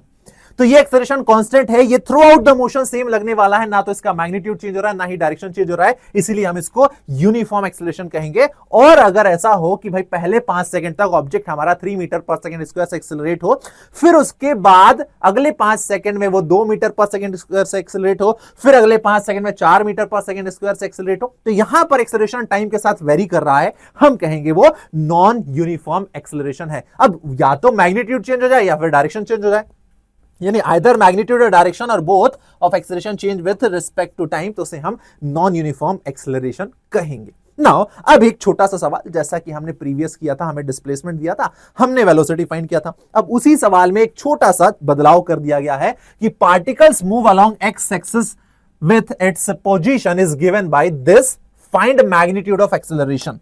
तो देखो, सबसे पहली बात, वी हैव एक्स यानी डिस्प्लेसमेंट जो कि दिया है T Q minus 2t square plus 5t plus 10। मैं इसको एक बार डिफरेंशिएट करूंगा तो मुझे वेलोसिटी मिल जाएगा। वेलोसिटी होगा dx अपॉन dt और ये हो जाएगा 3t square minus 4t plus 5। ये हो जाएगा हमारा वेलोसिटी। नाउ हमें वेलोसिटी चाहिए नहीं, हमें चाहिए एक्सेलरेशन, तो हम इसको एक बार और डिफरेंशिएट कर देंगे विथ रिस्पेक्ट टू t। तो एक्सेलरेशन हो जाएगा हमारा dv अपॉन dt। ये हो जाएगा 6t माइनस 4। 6t माइनस 4 हमसे पूछा गया है इस क्वेश्चन में कि we have to find the magnitude of acceleration at t बराबर 5 सेकेंड। सो ऑप्शन 1 फर्स्ट वाला, t बराबर 5 सेकेंड पर एक्सेलरेशन फाइंड करना है and we have acceleration 6t minus 4। 6t minus 4 values रख देते हैं यहां पर। 6t की जगह हमने रखा 5 माइनस 4, 6 पंजे 30 माइनस 4, एक्सेलरेशन आ गया हमारा 26 metre per second square. 26 metre per second square. Now second case में हमसे क्या पूछा है कि average acceleration, magnitude of average acceleration from 0 to 5 second. Okay, तो बी हम सॉल्व कर रहे हैं। t बराबर 0 पर वेलोसिटी मैं निकालूं कितनी थी। t बराबर 0 सेकंड पर मैंने वेलोसिटी रखी, यहां पर 0 रखा, यहां पर 0 रखा, तो t बराबर 0 सेकंड पर ऑब्जेक्ट का वेलोसिटी था 5 metre per second and t बराबर 5 सेकंड पर ऑब्जेक्ट की जो वेलोसिटी थी वो निकाल लेता हूं मैं, वो कितनी थी। तो मैंने यहां पर t की जगह रखा 5, 5 का स्क्वायर 25, 25 इंटू 3 75, 75 प्लस 5 कितना हो गया, 80 हो गया। कहा t की जगह मैंने 5 रखा है, 5 का स्क्वायर 25, 25 इंटू 3 75, 75 और 5 80, 80 माइनस यहां पर मैंने 5 रखा, 4 इंटू 5 कितना हो गया 20, 80 माइनस 20 ये आ गया 60। यानी 5 सेकंड बाद ऑब्जेक्ट की वेलोसिटी हो जाती है 60 metre per second. Now we have to find the average acceleration. We have to find the average acceleration जो कि हो जाएगा v2 minus v1 upon t2 minus t1। ये हो जाएगा 60 माइनस 5 अपॉन 5 माइनस 0, ये हो जाएगा 55 अपॉन 5 एंड एवरेज एक्सेलरेशन हो जाएगा हमारा 11 metre per second square. 11 metre per second square will be average acceleration. बहुत सिंपल है ये तरीका, आपको इस तरीके से आप क्वेश्चंस कई सारे सॉल्व कर सकते हैं। Now coming to the next point, that is retardation. देखो, retardation is not something different, ये कुछ अलग नहीं है। रिटार्डेशन का मतलब एक्सेलरेशन ही है, बस रिटार्डेशन में ऑब्जेक्ट का जो वेलोसिटी है वो टाइम के साथ डिक्रीज होता है और इसे हम नेगेटिव एक्सेलरेशन भी कहते हैं। रिटार्डेशन को ही हम नेगेटिव एक्सेलरेशन कहते हैं क्योंकि यहां पर ऑब्जेक्ट की जो वेलोसिटी है वो टाइम के साथ क्या हो रही है, कम हो रही है। नेगेटिव एक्सेलरेशन, ऑब्जेक्ट की जो वेलोसिटी है वो टाइम के साथ कम हो रही है और ये कब होता है, जब ब्रेक्स अप्लाई किए जाते हैं या ऑब्जेक्ट के मोशन के अपोजिट डायरेक्शन में फोर्स लगाया जाता है। जैसे वो लेफ्ट टू राइट मूव कर रहे हैं, हम राइट टू लेफ्ट फोर्स लगा रहे हैं, ऑब्जेक्ट का वेलोसिटी धीरे धीरे कम होता जाएगा तो हम कहेंगे वो रिटार्ड कर रहा है या नेगेटिव एक्सेलरेशन कर रहा है। कैसे डिफाइन करना है, तो आप कह देंगे acceleration which opposes the motion of the particle as retardation. इसकी जो वैल्यू है वो नेगेटिव होती है और इसका मतलब यह है कि when the object reverse direction then at the instant of time its velocity is 0 but acceleration is non zero. यानी एक कोई ऑब्जेक्ट यहां से मोशन कर रहा है, इस पॉइंट पर गया और जब यहां से रिटर्न ले रहा है तो at the point of return उसकी वेलोसिटी 0 हो जाती है बट एक्सेलरेशन नॉन जीरो होता है। सेम केस होता है आपका जब ऑब्जेक्ट मोशन करता है अंडर द ग्रेविटी। मैं इस पेन को ऊपर फेंकता हूं, जब ये हाईएस्ट पॉइंट पर गया आपने तो एट हाईएस्ट पॉइंट इसका मैक्सिमम वेलोसिटी 0 है, तभी तो ये और ऊपर नहीं जा रहा है। मैक्सिमम वेलोसिटी नहीं, फाइनल वेलोसिटी। फाइनल वेलोसिटी 0 है तभी ये ऑब्जेक्ट और ऊपर नहीं जा रहा है, लेकिन इस पॉइंट पर अभी भी इस पे डाउनवर्ड डायरेक्शन में एक्सेलरेशन लग रहा है। यानी at this point velocity is 0 but acceleration is still acting in the downward direction. okay? तो जब कभी भी ऑब्जेक्ट डायरेक्शन को रिवर्स करता है उस पर्टिकुलर इंस्टेंट पर वेलोसिटी 0 हो जाती है बट एक्सेलरेशन 0 नहीं होता है। नाउ कुछ पॉइंटर्स जो कि आपको एक्सेलरेशन के बारे में याद रखने हैं, कुछ पॉइंटर्स जो कि बहुत इंपॉर्टेंट है, जैसे कि when a particle is moving with uniform velocity उसका एक्सेलरेशन जो है जीरो हो जाता है। यूनिफॉर्म वेलोसिटी मींस जो ऑब्जेक्ट है उसकी वेलोसिटी का ना तो मैग्नीट्यूड ना ही डायरेक्शन बदल रहा है, और उस केस में acceleration will be zero. When particle moves with constant speed, acceleration may or may not be zero। देखो यहां पर वेलोसिटी था और यहां पर स्पीड है। अगर ऑब्जेक्ट कांस्टेंट स्पीड से मूव कर रहा है तो एक्सेलरेशन जीरो हो भी सकता है और नहीं भी। एक्सेलरेशन कब जीरो होगा? जब ऑब्जेक्ट हमारा कांस्टेंट स्पीड के साथ स्ट्रेट लाइन में मूव कर रहा है, तब एक्सेलरेशन जीरो होगा। लेकिन वही हमारा ऑब्जेक्ट कांस्टेंट स्पीड के साथ सर्कुलर मोशन में मूव कर रहा है तो एक्सेलरेशन जीरो नहीं होगा, क्योंकि इन सर्कुलर मोशन ऑब्जेक्ट के मोशन की डायरेक्शन कंटिन्यूअसली चेंज हो रही है। That's why acceleration will not be zero. But when object is moving in a straight path with a constant speed, उसका डायरेक्शन भी नहीं बदल रहा है, तो उस केस में एक्सेलरेशन जीरो हो जाएगा। Next, when particles move with a constant speed in a straight path, acceleration must be zero, but in circular जो मैंने अभी बताया वो नॉन जीरो होगा।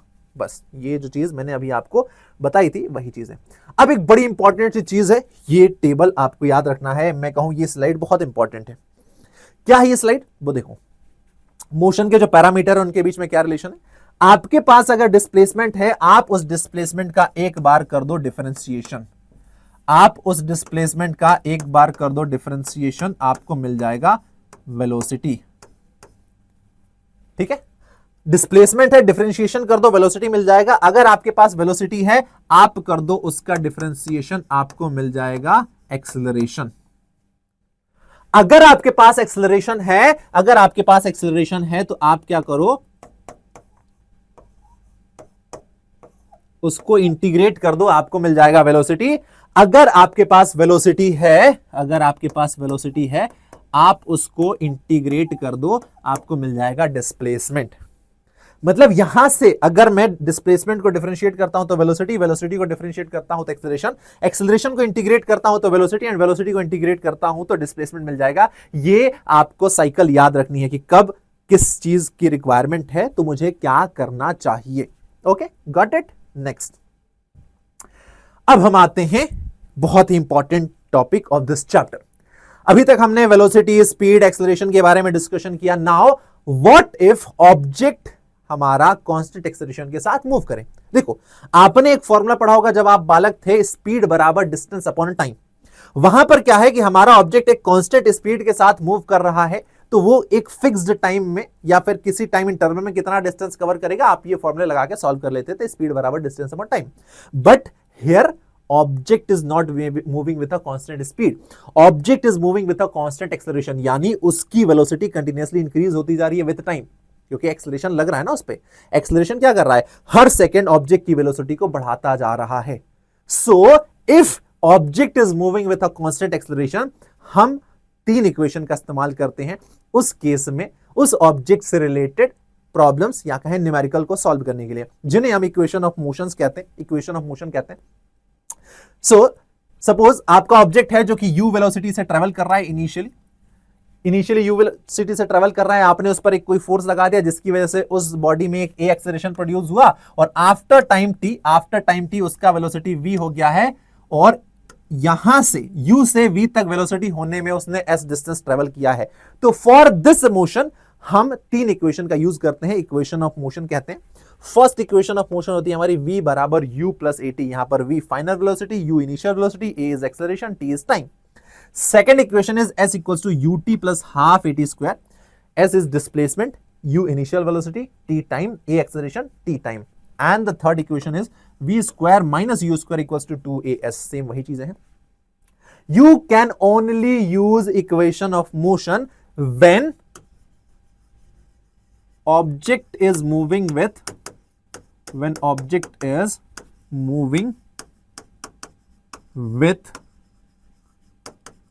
constant acceleration.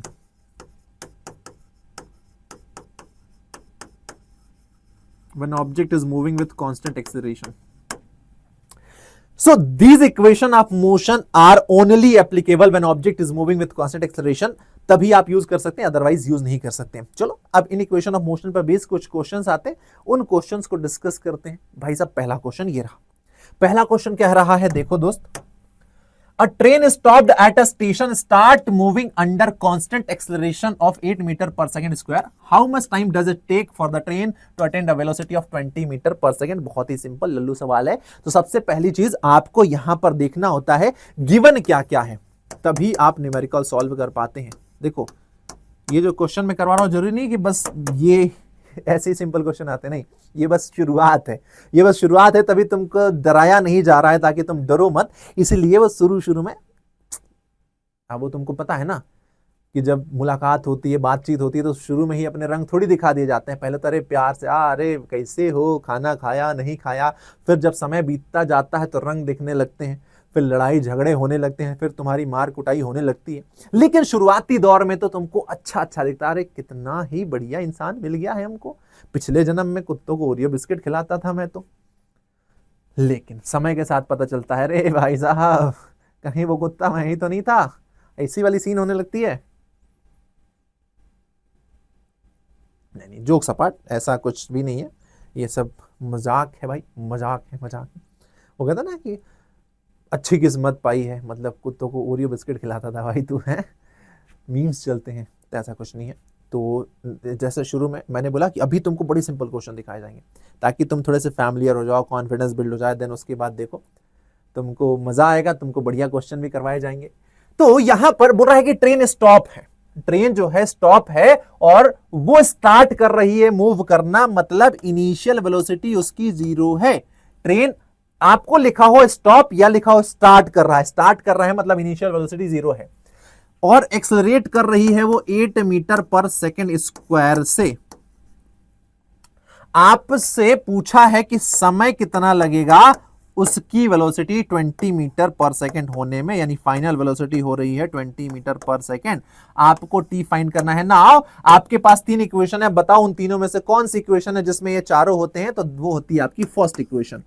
अब ये कैसे पता चला मुझे, तो मुझे वो याद है, v बराबर u प्लस 80। मुझे फाइंड करना है टाइम, मैंने वैल्यू रख दी, ये हो गया 20, ये हो गया 0, ये हो गया 8, ये हो गया t।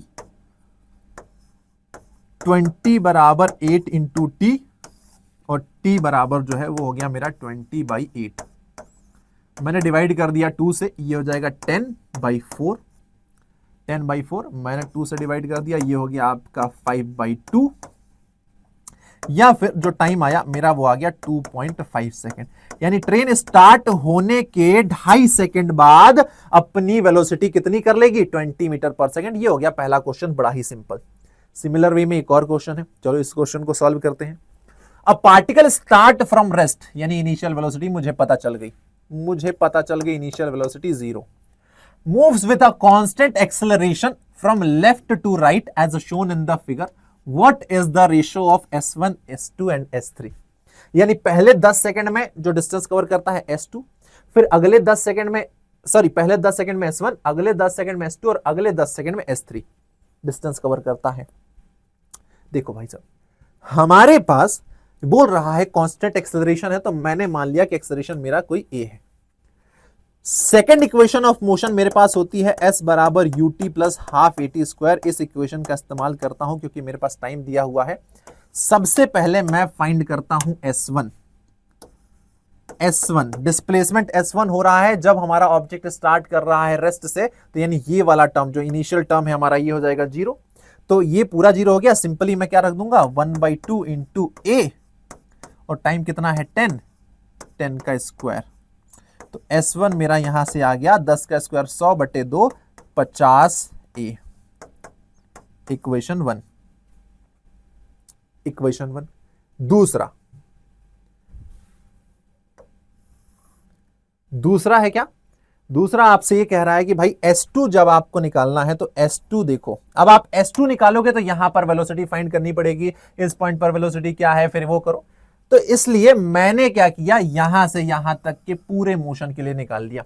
तो यहां से यहां तक पूरा डिस्प्लेसमेंट कितना हो रहा है, S1 plus S2। Initial velocity क्या होगी, यहां पर इनिशियल वेलोसिटी 0 है, ठीक है। तो सीधे 1/2 एक्सेलरेशन यही है, और टाइम कितना लग रहा है, 10 + 10 20, तो ये हो गया 20 का स्क्वायर।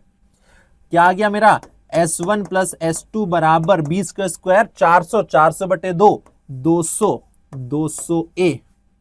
अब ये आ गया 200 है, मेरे पास S1 का वैल्यू है, तो S2 मेरा आ गया, S2 आ गया 200A माइनस S1 और S2 हो गया 200A माइनस S1 की जगह मैंने रख दिया 50A। तो जो मेरा S2 आया वो हो गया 150A। ये मैंने निकाल लिया S2। Now in a same way मैं S3 निकाल लेता हूं, तो मैं अब इस पूरी होल जर्नी के लिए सेम इक्वेशन लगाऊंगा। Total displacement S1 plus S2 plus S3, total time 30 second, initial speed कितनी है मेरी 0 है, वही लगा देता हूं मैं। तो S1 plus S2 plus S3 total displacement मेरा, S1 plus S2 plus S3 total displacement, initial velocity 0 है तो ये वाला टर्म हमारा 0 हो गया, 1/2 इंटू ए, टाइम है मेरा 30, तो ये हो जाएगा 30 का स्क्वायर। ये देखो कितना हो गया, S1 plus S2 plus S3, 30 का स्क्वायर कितना होता है 900, 900 डिवाइडेड बाई 2, ये हो गया 450, 450 ए। अब देखो तुम्हारे पास S1 S2 का वैल्यू है 200, तो यहां से जो S3 है मेरा वो हो जाएगा 450 ए माइनस 200 ए, क्योंकि ये S1 S2 डायरेक्टली उधर चला गया, माइनस में हो गया। तो S3 का वैल्यू मेरे पास कितना आ गया, S3 आ गया 250 ए।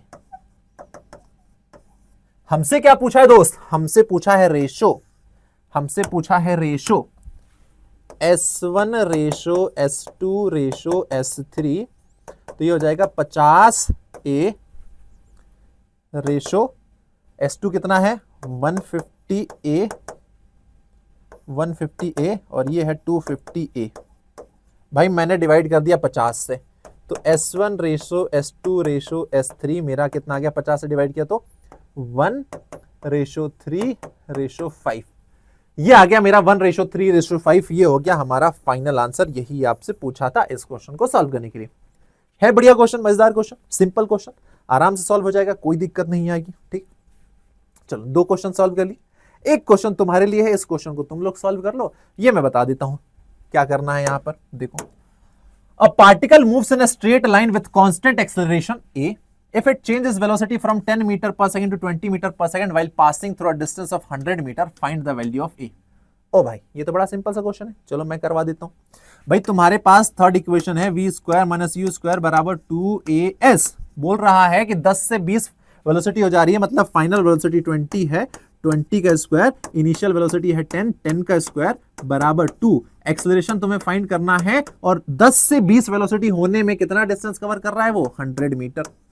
तो ये हो गया 20 का स्क्वायर 400, 100 का 10 का स्क्वायर 100, ये हो जाएगा 200 इंटू ए, ये हो जाएगा 300 बराबर 200 इंटू ए। एक का वैल्यू अगर मैं निकालूं, एक का वैल्यू मैं निकालूं तो 300/200, ये 0 कैंसिल और ए आ गया मेरा 1.5 मीटर पर सेकेंड स्क्वायर। ये लो, ये हो गया। एक और क्वेश्चन है, ये क्वेश्चन आप लोग करें, दिस इज योर क्वेश्चन। इसको क्वेश्चन को सॉल्व करके चैट बॉक्स में आंसर करेंगे, चैट बॉक्स में आंसर करेंगे। आगे बढ़ते हैं। Now reaction time and stopping distance क्या होता है। तो देखो भाई, आप कार चला रहे हो, कार चला रहे हो, तभी सामने आपके एक कोई डॉग आ जाता है। आप कार चला रहे हो तभी सामने डॉग आ जाता है, तो क्या होता है कि डॉग को देखते से ही आप ब्रेक नहीं लगाते हो, पहले डॉग को देखते हो, फिर उसके बाद आप उसको रिएक्ट करते हो और फिर आप ब्रेक दबाते हो, एंड देन उसके बाद वो आपकी गाड़ी रुकती है। यानी देखने और ब्रेक लगाने के बीच का जो टाइम होता है वो रिएक्शन टाइम कहलाता है, और रिएक्शन टाइम के दौरान ऑब्जेक्ट आपका कांस्टेंट वेलोसिटी के साथ मूव करता है। तो किसी चीज को देखना और फिर उस पर रिएक्ट करना जो बहुत कम ड्यूरेशन का होता है वो रिएक्शन टाइम कहलाता है। The time taken by a person, the time taken by a person और a system to respond to a given event, तो उस इवेंट को देखते से ही रिएक्ट नहीं करते हैं, कुछ समय लगता है, वो रिएक्शन टाइम कहलाता है। And during reaction time object आपका कांस्टेंट स्पीड के साथ मूव करता है। नाउ स्टॉपिंग डिस्टेंस, आपने ब्रेक लगाया, ब्रेक लगाने के कितनी देर बाद आपका ऑब्जेक्ट रुक जा रहा है वो कहलाता है स्टॉपिंग डिस्टेंस। अगर ऑब्जेक्ट बहुत स्पीड में मूव कर रहा है, ब्रेक लगाया तो ज्यादा डिस्टेंस कवर करेगा वो रुकने से पहले। अगर वो धीरे मूव कर रहा है, आपने ब्रेक लगाया तो कम डिस्टेंस कवर करेगा रुकने से पहले, right. So stopping distance, it is the distance covered between the time when the object decided to stop and the time when the object actually stopped। जब आपने ब्रेक लगाया और जब आपका कार रुका, उसके बीच का जो डिस्टेंस है वो स्टॉपिंग डिस्टेंस कहलाता है, राइट। इस पे एक क्वेश्चन करेंगे तो समझ में आ जाएगा। इस पे हम एक क्वेश्चन करेंगे तो ज्यादा दोनों चीजें क्लियर हो जाएंगी। चलो सबसे पहले for applying brakes the reaction time of a driver is 0.5 second. वो पॉइंट नोट कर लेना कि during reaction time object moves with a constant speed. For applying brakes the reaction time of the driver is 0.5 second. Find the stopping distance of the car when driver see a red signal at the crossing. The deceleration of the car is 4 metre per second square. यहां पर car है हमारी 20 metre per second से चल रही है। हमने देखा कि भाई साहब, हमने देखा कि एक रेड सिग्नल है, तो पहले तो उसको रिएक्ट करने में समय लगा। ब्रेक्स पर एकदम से पैर नहीं रखे उसने, ब्रेक्स पर पैर रखते रखते उसको 0.5 सेकंड लग गया, यानी 0.5 सेकंड लग गया ब्रेक पर पैर रखते रखते। तब तक वो यहां पहुंच चुका था, ए से बी तक ऑलरेडी आ चुका था। फिर यहां पर उसने ब्रेक लगाया और बी से वो पहुंच गया सी पर, सी पर वो जाकर रुक चुका है। तो आपसे पूछा कि स्टॉपिंग डिस्टेंस कितना है, तो स्टॉपिंग डिस्टेंस जो होगा वो यहां से होगा। उस सिग्नल को यहां पर देखा ना पॉइंट ए पे, उसने पॉइंट बी पर तो सिग्नल देखा नहीं था, पॉइंट ए पर देखा, ब्रेक लगाया, तो देखने और ब्रेक लगाने के बीच में उसको टाइम लग गया 0.5 सेकंड। इस दौरान भी उसने कुछ डिस्टेंस ट्रेवल की। यहां पर उसने ब्रेक लगाया और पॉइंट सी पर जाकर रुक गया। मैंने क्या बोला कि ड्यूरिंग रिएक्शन टाइम ऑब्जेक्ट आपका कांस्टेंट स्पीड से मूव करता है, यानी सिंपली मैं x1 निकाल सकता हूं। x1 क्या है? डिस्टेंस। स्पीड बराबर डिस्टेंस अपॉन टाइम। डिस्टेंस हो जाएगा स्पीड इंटू टाइम, डिस्टेंस हो जाएगा स्पीड इंटू टाइम। तो x1 जो है मेरा, स्पीड कितना है? स्पीड है 20 और टाइम है 0.5 सेकेंड। तो x1 हो जाएगा मेरा 10 मीटर, यानी सिग्नल को देखने और ब्रेक लगाने के बीच में वो 10 मीटर का डिस्टेंस कवर कर चुका था। नाउ अब हम x2 फाइंड करेंगे। तो x2 हम जब फाइंड करते हैं, कैसे फाइंड करेंगे? तो we will use second equation, s equals to ut plus half at square. Displacement हमारा x2 है, इनिशियल वेलोसिटी यानी जब हमारा ऑब्जेक्ट पॉइंट बी पर है तो वहां पर उसकी वेलोसिटी कितनी है? 20 मीटर पर सेकेंड ही है, 20। टाइम कितना लग रहा है? टाइम कितना लग रहा है? We don't have the time, है ना। Find the stopping distance of car when the driver. अच्छा, हमारे पास टाइम नहीं है, लेकिन हम टाइम फाइंड कर सकते हैं बाय फर्स्ट इक्वेशन, v बराबर u plus at। Final velocity 0 हो जाएगा, इनिशियल वेलोसिटी हमारा 20 है और हमारा जो रिटार्डेशन है वो है 4, तो वो माइनस का होगा क्योंकि रिटार्डेशन है, ऑब्जेक्ट की वेलोसिटी डिक्रीज हो रही है। तो यहां से जो टाइम है वो हो जाएगा मेरा 20/4। इट मींस 20/4 मतलब 5 सेकेंड। 5 सेकेंड बोले तो ब्रेक लगाने के 5 सेकेंड बाद कार जाकर रुक जा रही है, तो वी हैव टाइम 5 सेकेंड। यहां पर हमने लिख दिया 5, ये होगा माइनस। क्यों? क्योंकि रिटार्डेशन हो रहा है 1/2। रिटार्डेशन कितना दिया है? हमारा 4 दिया है, ये है 5 का स्क्वायर यानी 5 × 5। x2 जो आया 20 × 5 कितना हो गया? 100 हो गया। 2 1 जा 2, 2 2 जा 4, 5 × 5 25, × 2 हो गया 50 और x2 हो गया हमारा 50 मीटर। x1 हो गया 10 मीटर, x2 हो गया हमारा 50 मीटर। तो जो स्टॉपिंग डिस्टेंस आया हमारा, यानी सिग्नल देखने और कार रुकने, सिग्नल देखने और कार रुकने के बीच में उसने 60 मीटर का डिस्टेंस कवर किया। 10 मीटर का डिस्टेंस उसके रिएक्शन टाइम में निकल गया और 50 मीटर का डिस्टेंस उसने कवर किया ब्रेक लगाने के बाद। तो ये हो जाएगा हमारा राइट आंसर। ओके, चलो सर, ये बात हमको समझ में आ गई। नाउ आगे बढ़ते हैं और बात करते हैं भाई ये डिस्प्लेसमेंट इन nth सेकंड क्या होता है। जैसे अभी तक हम बात कर रहे हैं कि ऑब्जेक्ट रेस्ट से स्टार्ट करता है, इतने एक्सेलरेशन के साथ मूव करता है, तो 5 सेकंड में कितना डिस्प्लेसमेंट कवर किया। अब यहां पर बोल रहा है 5th सेकंड में कितना डिस्टेंस कवर किया। 5 सेकंड में कितना डिस्टेंस कवर किया, मतलब 0 से 5। 5th सेकंड में कितना डिस्टेंस किया, मतलब उस पर्टिकुलर एक ड्यूरेशन में। तो देखो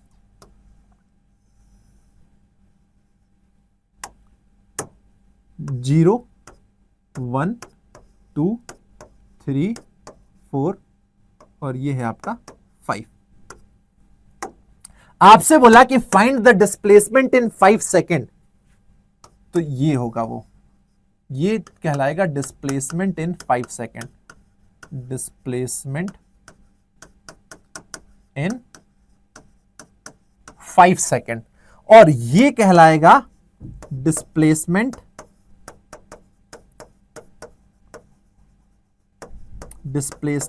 इन 5th सेकेंड। ये हो गया first second, second second, third second, fourth second, fifth second. ये हो जाएगा बेटा ड्यूरेशन। 4 सेकंड से शुरू लेके 5वें सेकंड के एंड तक जो डिस्प्लेसमेंट हो रहा है वो कहलाता है 5th सेकंड। और आप डिस्प्लेसमेंट nth सेकंड में कैसे निकालते हो? तो डिस्प्लेसमेंट इन nth सेकंड ये होता है u plus half a bracket में 2n-1। Displacement covered by an object in nth second is given by the formula u plus half a bracket में 2n-1। यहां पर n is वो time है, वो सेकंड है जिसमें आप डिस्प्लेसमेंट निकालना चाहते हो, u है इनिशियल वेलोसिटी, a है एक्सेलरेशन, राइट। चलो सर, ये बात समझ में आ गई। एक क्वेश्चन है, क्वेश्चन सॉल्व कर लेते हैं। The displacement of a body in 4th second of the motion is twice the displacement of its 2nd second. If the acceleration of the body is 3 metre per second square, what is its initial velocity? तो देखो भाई, nth second में cover किया गया distance कितना होता है? ये होता है u plus half a bracket में 2n-1। आपको बोल रहा है 4th सेकंड में, तो मैंने निकाल दिया 4th सेकंड में उसका डिस्प्लेसमेंट कितना हो रहा है, वो हो रहा है u प्लस हाफ a। यहां पर मैंने 4 रख दिया, तो 4 दूनी 8 माइनस 4 दूनी 8 माइनस 1, तो ये हो जाएगा 4th सेकंड में कवर किया गया डिस्टेंस है हमारा u plus 8-1 7/2a, equation 1। Second second में कितना डिस्प्लेसमेंट कवर कर रहा है, तो यहां पर मैंने n की जगह 2 रख दिया। सेकंड सेकंड में कितना डिस्प्लेसमेंट कवर कर रहा है, तो n की जगह मैंने 2 रख दिया। तो देखो यहां पर रखूंगा u तो वैसा का वैसा ही रहेगा, प्लस n की जगह रखा तो 2 दूनी 4 माइनस 1 3, तो ये हो जाएगा 3/2a। अब आपको एक कंडीशन दी है, कंडीशन ये दी है कि 4th सेकंड में जो डिस्टेंस कवर कर रहा है वो twice the displacement in 2nd second, यानी equation 1 is equal to 2 into equation 2। 4 second में कवर किया गया डिस्टेंस 2nd सेकंड में कवर किया गया डिस्प्लेसमेंट के जस्ट डबल है। The displacement of the body in 4th second of the motion is twice the displacement in 2nd second. तो ये हो जाएगा आपका u प्लस 7/2 इंटू a बराबर 2 u प्लस 3/2 इंटू a। ये आपको कंडीशन दी है। अब आपको a की वैल्यू दी है, a की वैल्यू दी है, तो चलो a की वैल्यू हम यहां पर रख लेते हैं। a की वैल्यू हम रख लेते हैं। पहले इसको मैं एक काम करता हूं, सॉल्व कर लेता हूं। u प्लस 7/2a, 2 का मल्टीप्लाई कर दिया मैंने, तो ये हो गया 2u, और इधर मल्टीप्लाई किया मैंने 2 का, तो 2 से 2 कैंसिल, ये हो गया 3a। अब हम क्या करते हैं, ये वाले u को इक्वल टू यहां लेके जाते हैं और ये वाले 3 को यहां लेकर आते हैं। तो यहां पर 7/2a ऑलरेडी था, ये 3a इधर आया तो माइनस का 3a हो गया, ये 2u यहां पर ऑलरेडी था, u इधर गया तो माइनस का u हो गया।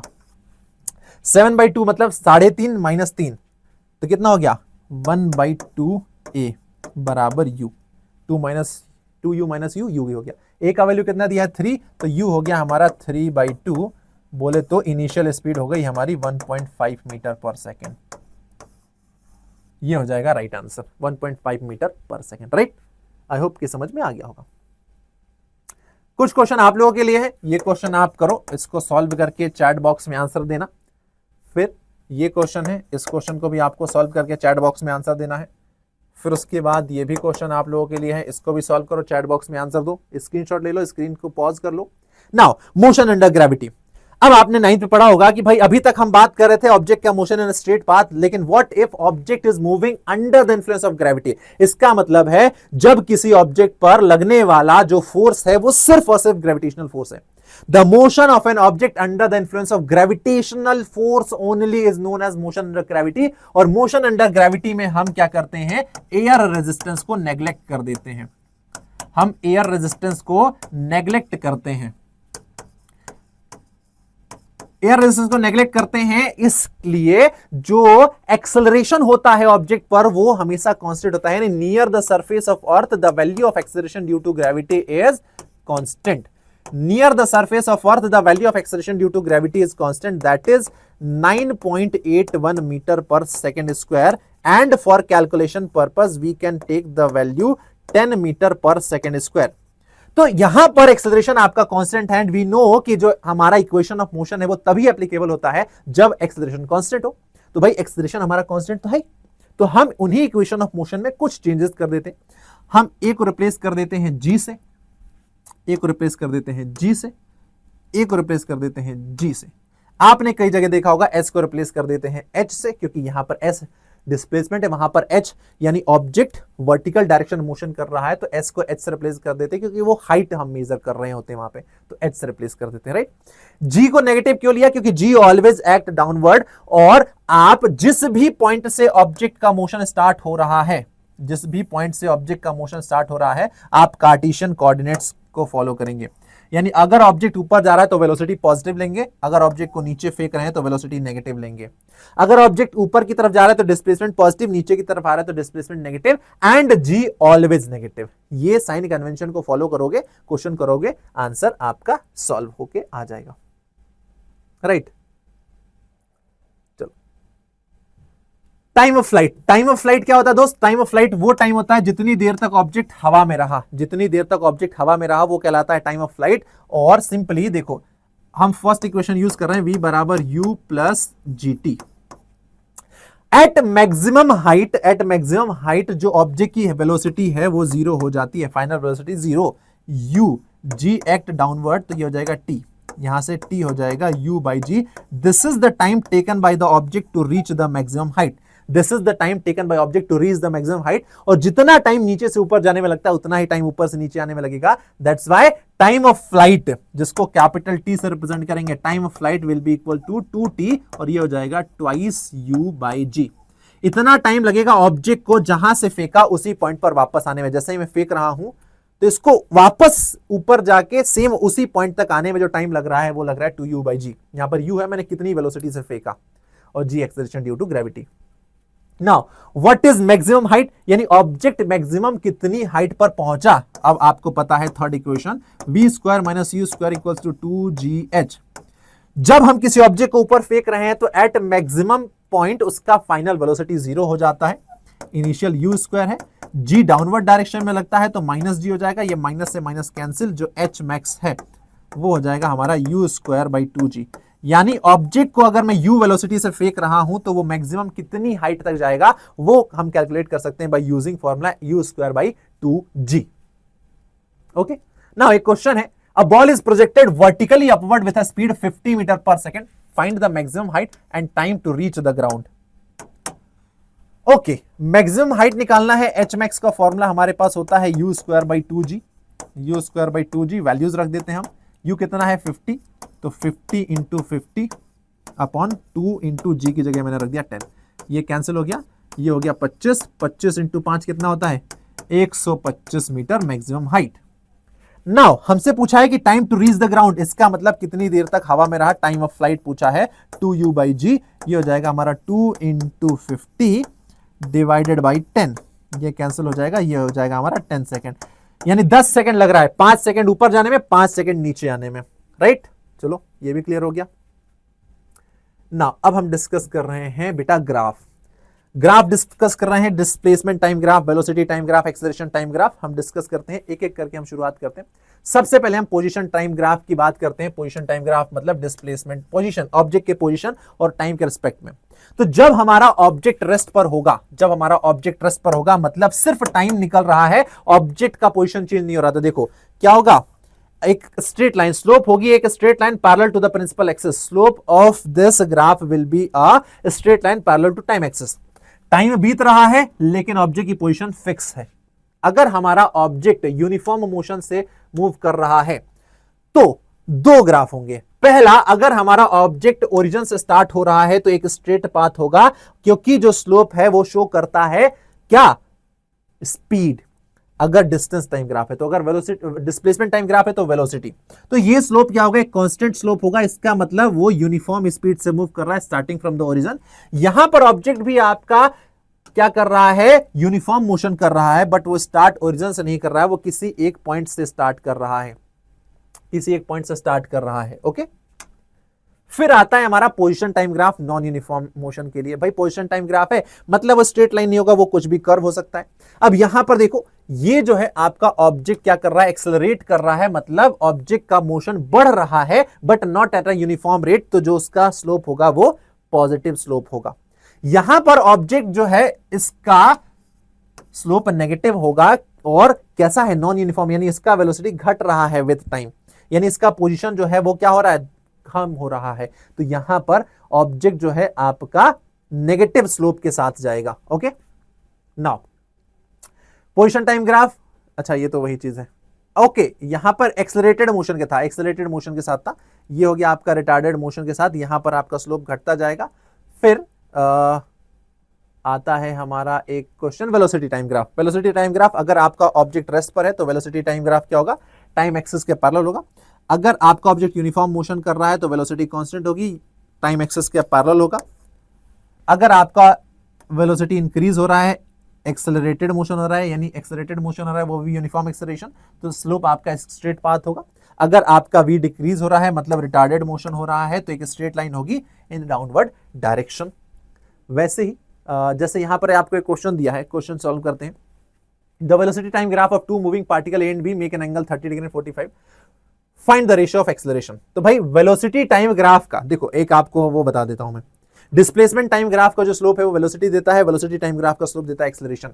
एक्सेलरेशन टाइम ग्राफ के अंडर का एरिया देता है वेलोसिटी, वेलोसिटी टाइम ग्राफ के अंडर का एरिया देता है हमको डिस्प्लेसमेंट। सिंपल सी बात है।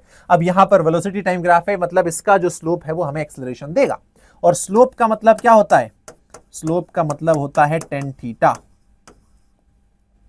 अब आपसे पूछा है कि फाइंड द रेशियो ऑफ एक्सेलरेशंस, यानी आपसे पूछा है a अपॉन a b, तो ये हो जाएगा tan थीटा, है ना, a वाले का थीटा 1, ये हो जाएगा tan थीटा 2। a कितना एंगल बना रहा है 30 डिग्री, तो ये हो जाएगा tan 30 और ये हो जाएगा tan 45। tan 30 कितना होता है, sin 30 अपॉन cos 30, यानी 1 अपॉन रूट 3, 1 अपॉन रूट 3, और tan 45 कितना होता है, 1 होता है। तो यहां पर जो एक्सेलरेशन आया a अपॉन a b, ये जो रेशियो आया ये आएगा 1 रूट 3, 1 बाई रूट 3, ये हो जाएगा आंसर। ओके नेक्स्ट आगे बढ़ते हैं भाई साहब। अब ये तो हम स्लोप की बात कर रहे थे ना, अब वेलोसिटी टाइम ग्राफ का जो स्लोप हमने तो निकाल लिया जो कि हमें एक्सेलरेशन देता है, बट वेलोसिटी टाइम ग्राफ का जो एरिया है वो हमें देता है डिस्प्लेसमेंट, यानी the area under velocity time graph gives us displacement. ये जैसे स्लोप दिया है इसके अंडर का एरिया निकाल लो, आपको डिस्प्लेसमेंट मिल जाएगा।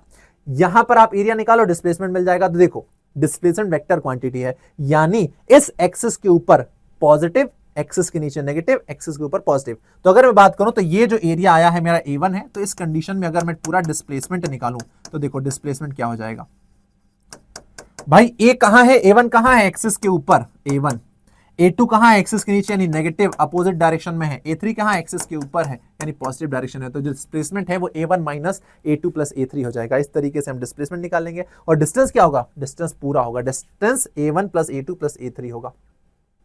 यहां पर एक क्वेश्चन दिया है कि वेलोसिटी टाइम ग्राफ एक मूविंग ऑब्जेक्ट के लिए दिया हुआ है, आप फाइंड करो डिस्प्लेसमेंट। भाई साहब अगर ट्राइंगल देखिए तो आपका एकदम बराबर दिख रहा है, 5 मीटर की हाइट है और ये भी 5-5 सेकंड है, मतलब ये एकदम अपोजिट है, इक्वल एंड अपोजिट है, तो डिस्प्लेसमेंट क्या हो जाएगा, 0 हो जाएगा। डिस्प्लेसमेंट आपका 0 हो जाएगा नेट। लेकिन डिस्टेंस कितना हो जाएगा, 2 into area of triangle. Distance जो है वो हो जाएगा 2 into area of triangle, 2 into area of triangle. तो 2 एरिया ऑफ ट्राइंगल कितना है, 1/2 into base into height, base कितना है 5 और हाइट कितना है 5, तो ये हो जाएगा 25 मीटर, 25 मीटर ये हो जाएगा हमारा distance travel by this object. Okay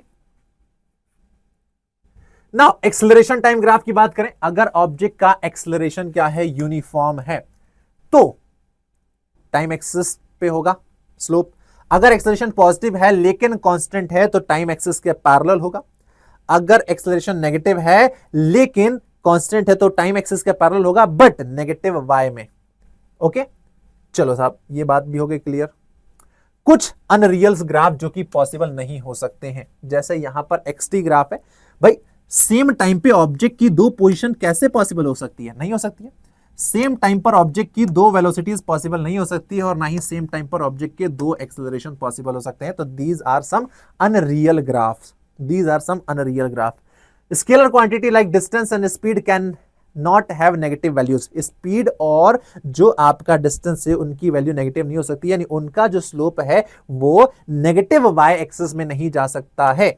ना तो आपका डिस्टेंस ना ही स्पीड नेगेटिव वाई में नहीं जा सकता है। तो ये कुछ अनरियल ग्राफ्स होते हैं। तो कई बार क्वेश्चन पूछ लिए जाते हैं कि इनमें से कौन सा ग्राफ पॉसिबल नहीं है, इनमें से कौन सा ग्राफ पॉसिबल नहीं है। नाउ कुछ रिलेटिव, अब ये रिलेटिव मोशन पर आ गए हम।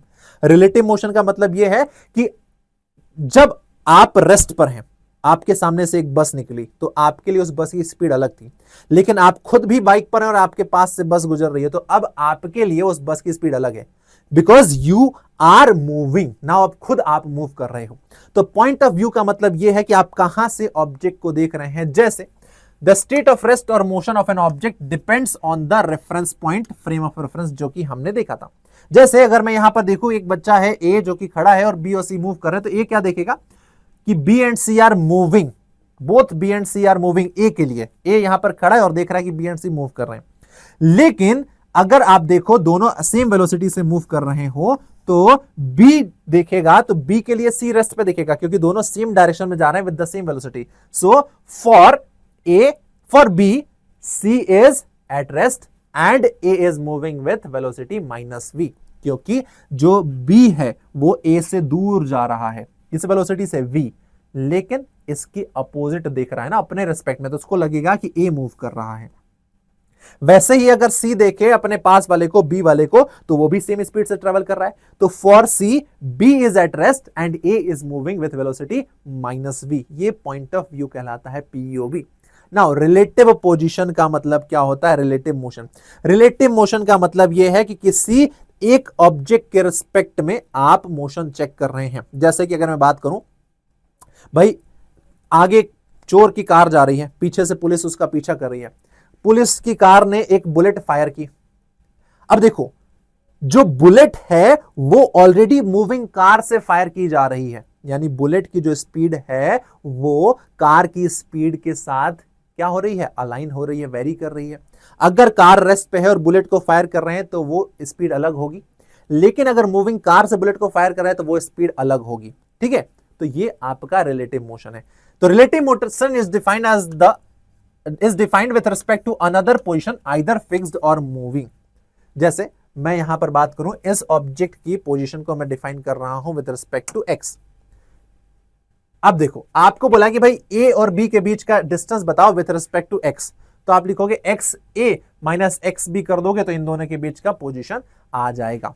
सेम रिलेटिव वेलोसिटी, यानी relative velocity of particle A with respect to B define होगा relative velocity of A appears to move with respect to observer on B and it is denoted by V A minus V B. Relative velocity of A with respect to B is equal to relative velocity of A with respect to ground minus relative velocity of B with respect to ground. Relative velocity का concept, ठीक है। Now एक question है, question कर लेते हैं, question में समझ में आ जाएगा आप लोगों को। देखो, a train is moving with a speed of 54 km per hour. A monkey runs on the roof of the train in the opposite direction with a speed of 10 km per hour with respect to the train. Find the velocity of monkey as seen from the ground. ठीक है, तो देखो हो क्या रहा है, एक train है जो कि मूव कर रही है आपकी 54 किलोमीटर पर आवर से, और उसी ट्रेन पर, उसके ट्रेन के छत पर एक बंदर है जो कि मूव कर रहा है 10 किलोमीटर पर आवर की वेलोसिटी से अपोजिट डायरेक्शन में। तो कोई व्यक्ति जो कि ग्राउंड पर खड़ा होगा उसको बंदर की स्पीड कितनी दिखाई देगी? तो देखो भाई साहब, velocity of monkey with respect to train, पहली बात तो उस मंकी की वेलोसिटी कितनी होगी ट्रेन के रिस्पेक्ट में, तो वो होगा velocity of monkey with respect to velocity of monkey minus velocity of train. तो वेलोसिटी ऑफ मंकी कितना है? वेलोसिटी ऑफ मंकी कितना है? 10। वेलोसिटी ऑफ मंकी है 10 माइनस, ये हो जाएगा आपका माइनस 54। माइनस 54 क्यों होगा बेटा? क्योंकि दोनों की डायरेक्शन अपोजिट है। मंकी, ट्रेन इधर जा रही है, मंकी अपोजिट जा रहा है, तो ये हो जाएगा 64, यानी velocity of monkey with respect to train 64 kilometre per hour. अब आपको वेलोसिटी ऑफ मंकी चाहिए, वेलोसिटी ऑफ मंकी आपको, सॉरी, आपको क्या निकालना है, वेलोसिटी ऑफ मंकी निकालना है। तो वेलोसिटी ऑफ मंकी क्या हो जाएगा, velocity of monkey with the train plus velocity of the train. तो आपको velocity of monkey with respect to ground कितना हो जाएगा, ये हो जाएगा 54, velocity of monkey with respect to train that is 10 plus velocity of train हो जाएगा 54, जो कि आया आपका अभी जो मैंने निकाला था velocity of monkey that is 64 kilometre per hour.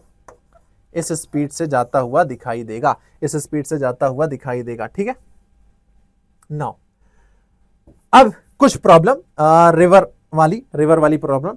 अब देखो हो क्या रहा है यहां पर, डाउन स्ट्रीम का मतलब है जिस डायरेक्शन में नदी बह रही है आप भी उसी डायरेक्शन में मोशन कर रहे हैं, तो नदी आपको हेल्प करेगी क्योंकि वो आपको पुश कर रही है।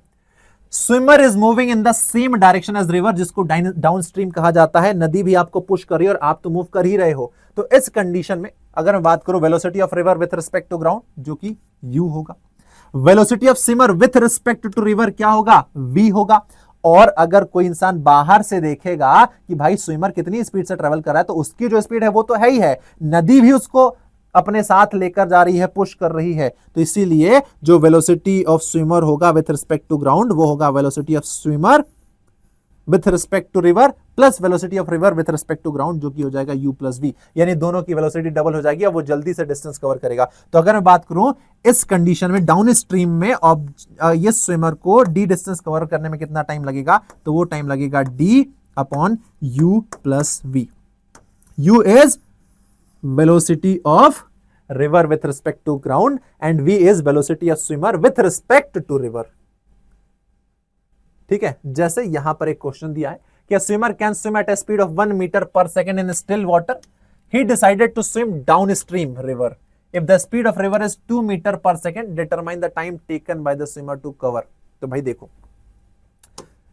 कितना 300 मीटर का डिस्टेंस कवर कर रहा है भाई। ये जो स्विमर है 1 मीटर पर सेकेंड की स्पीड से ट्रेवल कर सकता है और नदी जो है 2 मीटर पर सेकेंड की स्पीड से ट्रेवल कर रही है, दोनों सेम डायरेक्शन में, तो दोनों का वेलोसिटी ऐड ऑन हो जाएगा और 300 मीटर की डिस्टेंस अब वो कवर कर रहा है 3 मीटर पर सेकेंड से, क्योंकि 1 मीटर उसकी खुद की है और 2 मीटर पर सेकेंड से नदी उसको पुश कर रही है। तो इसको जो टाइम लगेगा वो लगेगा कितना, 100 सेकेंड। 300 मीटर का डिस्टेंस कवर करने में इसको 100 सेकेंड लगेगा। ओके, अब इसके अपोजिट होता है बेटा अपस्ट्रीम का मतलब है कि नदी के मोशन के अपोजिट डायरेक्शन में आप मूव कर रहे हो, तो नदी आपका अपोज कर रही है।